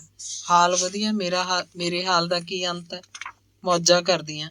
ਕੌਲੀ 'ਚ ਹੋਰ ਦੁੱਧ ਪਾਉਂਦੀ ਉਹ ਬੋਲੀ, ਮੈਂ ਤਾਂ ਤੇਰੇ ਕੋਲ ਇਉਂ ਆਈ ਆਂ, ਮੇਰੇ 2 ਕੰਮ ਕਰਦੇ। ਤੈਨੂੰ ਤਾਂ ਸਾਰੇ ਜਾਣਦੇ ਨੇ, ਮੰਡੀ ਚੱਲ ਮੇਰੇ ਨਾਲ। ਇੱਕ ਤਾਂ ਮੇਰੇ ਐਨਕਾਂ ਲਵਾ ਦੇ, ਝੋਲਾ ਦੀਂਦਾ, ਸਮਾਰ ਕੇ ਮੂੰਹ ਨਹੀਂ ਸਿਆਣੀ ਨਹੀਂ ਆਉਂਦੀ। ਬੋਲੇ ਤੋਂ ਪਤਾ ਲੱਗਦਾ ਵੀ ਕੌਣ ਹੈ। ਨੇਕ ਦਾਸ ਉਹਦੇ ਨੇੜੇ ਹੋਇਆ ਤੇ ਉਹਦੀਆਂ ਅੱਖਾਂ ਹੇਠੋਂ ਮਾਸ ਥੱਲੇ ਨੂੰ ਖਿੱਚ ਕੇ ਪੁਤਲੀਆਂ ਦਾ ਰੰਗ ਦੇਖੀ। ਬੋਲਿਆ, ਹੁਣ ਦੂਜਾ ਕੰਮ? ਤੁਰਿਆ ਨਹੀਂ ਜਾਂਦਾ, ਗੋਡੇ ਚਸ ਕਰਦੇ ਰਹਿੰਦੀ ਆ, ਮੈਂ ਤਾਂ ਬਾਹਲੀ ਔਖੀ ਆ। ਉਹ ਰੋਣ ਲੱਗੀ, ਅੱਖਾਂ ਭਰ ਲਈਆਂ। ਰੋਣ ਨਾਲ ਗੋਡੇ ਨਵੇਂ ਲੱਗ ਜਾਣਗੇ? ਨੇਕ ਦਾਸ ਹੱਸ ਰਿਹਾ ਸੀ। ਤੈਨੂੰ ਤਾਂ ਹਾਸੀ ਆਉਂਦੀ ਹੈ, ਦੰਦ ਕੱਢਦਾ ਹਰਾਮੀ। ਉਹ ਰੋਂਦੀ ਹੱਸਣ ਲੱਗ ਪਈ। ਨੇਕ ਦਾਸ ਨੂੰ ਲੱਗਿਆ ਪ੍ਰਤਾਪੀ ਜਿਵੇਂ 15-20 ਸਾਲ ਦੀ ਹੋਵੇ ਤੇ ਉਹ ਵੀ ਉਦੋਂ ਦੀ ਉਮਰ ਦਾ ਹੀ। ਅਜਿਹੇ ਬੋਲ ਉਹਨੂੰ ਉਹਦੀ ਪ੍ਰਤਾਪੀ ਭੈਣ ਹੀ ਆਖ ਸਕਦੀ ਸੀ। ਉਹਨੇ ਸਾਰਾ ਦੁੱਧ ਪੀ ਲਿਆ ਸੀ। ਨੇਕ ਦਾਸ ਨੇ 1 ਕੌਲੀ ਪੀਤੀ। ਸੇਵਕ ਨੂੰ ਹਾਕ ਮਾਰ ਕੇ ਕਿਹਾ, ਲੈ ਇਹ ਤੂੰ ਪੀ ਲੈ ਭਾਈ, ਮੈਂ ਫਿਰ ਰੋਟੀ ਵੀ ਖਾਣੀ ਹੈ ਹਾਲੇ। ਉਹ ਪ੍ਰਤਾਪੀ ਨੂੰ ਬੋਲਿਆ, ਤੂੰ ਰੋਟੀ ਖਾ ਕੇ ਆਈ ਹੈ ਕਿ ਖਾਏਂਗੀ? ਖਾ ਮੈਂ ਕਿੱਥੋਂ ਆਈ, ਖਾਊਂਗੀ। ਉਹਨਾਂ ਕੰਨੀ ਜਾਨੀ ਆ, ਤੇਰੇ ਕੀ ਇੱਥੇ ਘੁੰਡ ਵਾਲੀ ਬੈਠੀ ਹੈ ਰੋਟੀਆਂ ਪਕਾਉਣ ਨੂੰ? ਪ੍ਰਤਾਪੀ ਦੀ ਗੱਲ ਸੁਣ ਕੇ ਨੇਕ ਦਾਸ ਤਾੜੀ ਮਾਰ ਕੇ ਹੱਸਿਆ ਗਿਆ, ਤੈਨੂੰ ਰੋਟੀ ਚਾਹੀਦੀ ਹੈ ਕਿ ਘੁੰਡ ਵਾਲੀ? ਰੋਟੀਆਂ ਬੇਸ਼ੁਮਾਰ, ਜਿੰਨੀਆਂ ਮਰਜ਼ੀ ਖਾਈ ਜਾ। ਘੁੰਡ ਵਾਲੀ ਮੈਂ ਕੀ ਕਰਨੀ ਆ? ਅੱਗੇ ਕੀ ਘੁੰਡ ਵਾਲੀ ਨੇ ਮੈਨੂੰ ਭੰਗੂੜੇ ਝੁਟਾਤੇ। ਗੁਰਦੇਵ ਦੀ ਬਹੂ ਡੱਕਾ ਨਹੀਂ ਜਾਣਦੀ ਮੈਨੂੰ। ਉਹ ਲਹਿਰੇ ਵਾਲੀ ਦੀ ਬਣੀ ਬੈਠੀ ਹੈ, ਕੰਜਰੀ ਦੀ, ਕੀੜੇ ਪੈਣੀ ਦੀ। ਛੋਟੀ ਪਟਿਆਲੇ ਬੈਠੀ ਹੈ। ਚੱਲ ਚੱਕ ਜੀ ਚੱਕ, ਮੈਂ ਤਾਂ ਕੱਲੀ ਬੈਠੀ ਹਾਂ। ਖੜ ਸੋਕੜ ਕਿੱਕਰ, ਉਹਨੇ ਤਾੜੀ ਮਾਰੀ। ਨੇਕ ਦਾਸ ਨੇ ਦੇਖਿਆ ਸੱਚਮੁੱਚ ਪ੍ਰਤਾਪੀ ਦੇ ਦਿਮਾਗ ਤੇ ਕੋਈ ਅਸਰ ਹੈ। ਉਹ ਗੰਭੀਰ ਹੋ ਗਿਆ, ਬੋਲਿਆ, ਚੰਗਾ ਫਿਰ ਤੂੰ ਉੱਧਰ ਹੋਆ, ਗੋਡਿਆਂ ਦੀ ਦਵਾਈ ਤਾਂ ਮੈਂ ਬਣਾ ਦਿੰਦਾ, ਗੋਡਿਆਂ ਦਾ ਦਰਦ ਠੀਕ ਹੋ ਜਾਊਗਾ। ਇਹ ਕੋਈ ਖਾਸ ਗੱਲ ਨਹੀਂ। ਐਨਕਾਂ ਆਪਾਂ ਮੰਡੀੋਂ ਲਵਾ ਲੈਂਦੇ ਹਾਂ। ਹੁਣ ਨਹੀਂ ਜਾ ਸਕਦਾ ਤੂੰ ਮੰਡੀ, ਹੁਣੇ ਲਵਾ ਦੇ ਐਨਕਾਂ।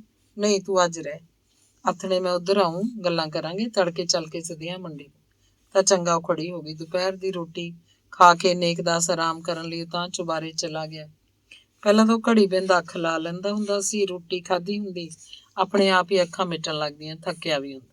ਪਰ ਉਸ ਦਿਨ ਉਹ ਪ੍ਰਤਾਪੀ ਬਾਰੇ ਸੋਚਦਾ ਰਿਹਾ। ਪਹਿਲਾਂ ਨਾਲੋਂ ਖਾਸੀ ਬੁੜੀ ਹੋ ਗਈ ਲੱਗਦੀ ਸੀ।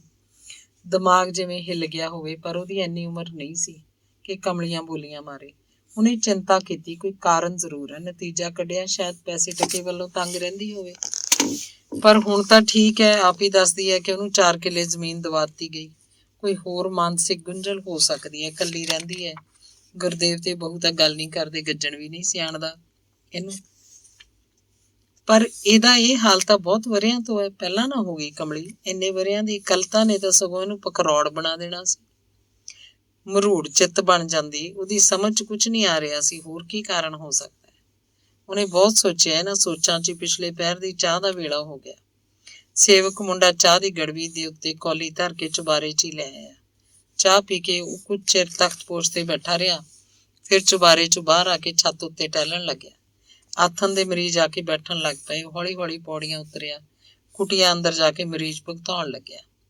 ਦਿਨ ਛਿਪੇ ਤੱਕ ਸਾਰੇ ਮਰੀਜ਼ਾਂ ਨੂੰ ਤੋਰ ਕੇ ਨੇਕਦਾਸ ਨੇ ਸੇਵਕ ਮੁੰਡੇ ਨੂੰ ਕਿਹਾ, ਲੈ ਵੀ ਮੈਂ ਤਾਂ ਚੱਲਿਆ ਉੱਧਰ, ਉੱਥੇ ਰੋਟੀ ਖਾਊਂਗਾ, ਕੁੜੀ ਨਾਲ ਗੱਲਾਂ ਕਰਾਂਗੇ, ਤੂੰ ਆਪਦਾ ਬਣਾ ਲੈ ਜੋ ਖਾਣਾ, ਕੋਈ ਆਵੇ ਤਾਂ ਪ੍ਰਸ਼ਾਦਾ ਪੁੱਛ ਲਈ।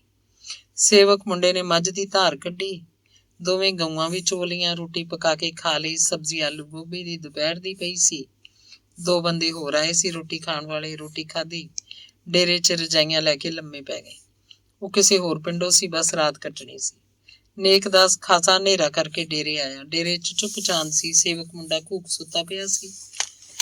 ਬਾਹਰੋਂ ਆਏ ਦੋਵੇਂ ਬੰਦੇ ਹੌਲੀ ਹੌਲੀ ਗੱਲਾਂ ਕਰ ਰਹੇ ਸੀ।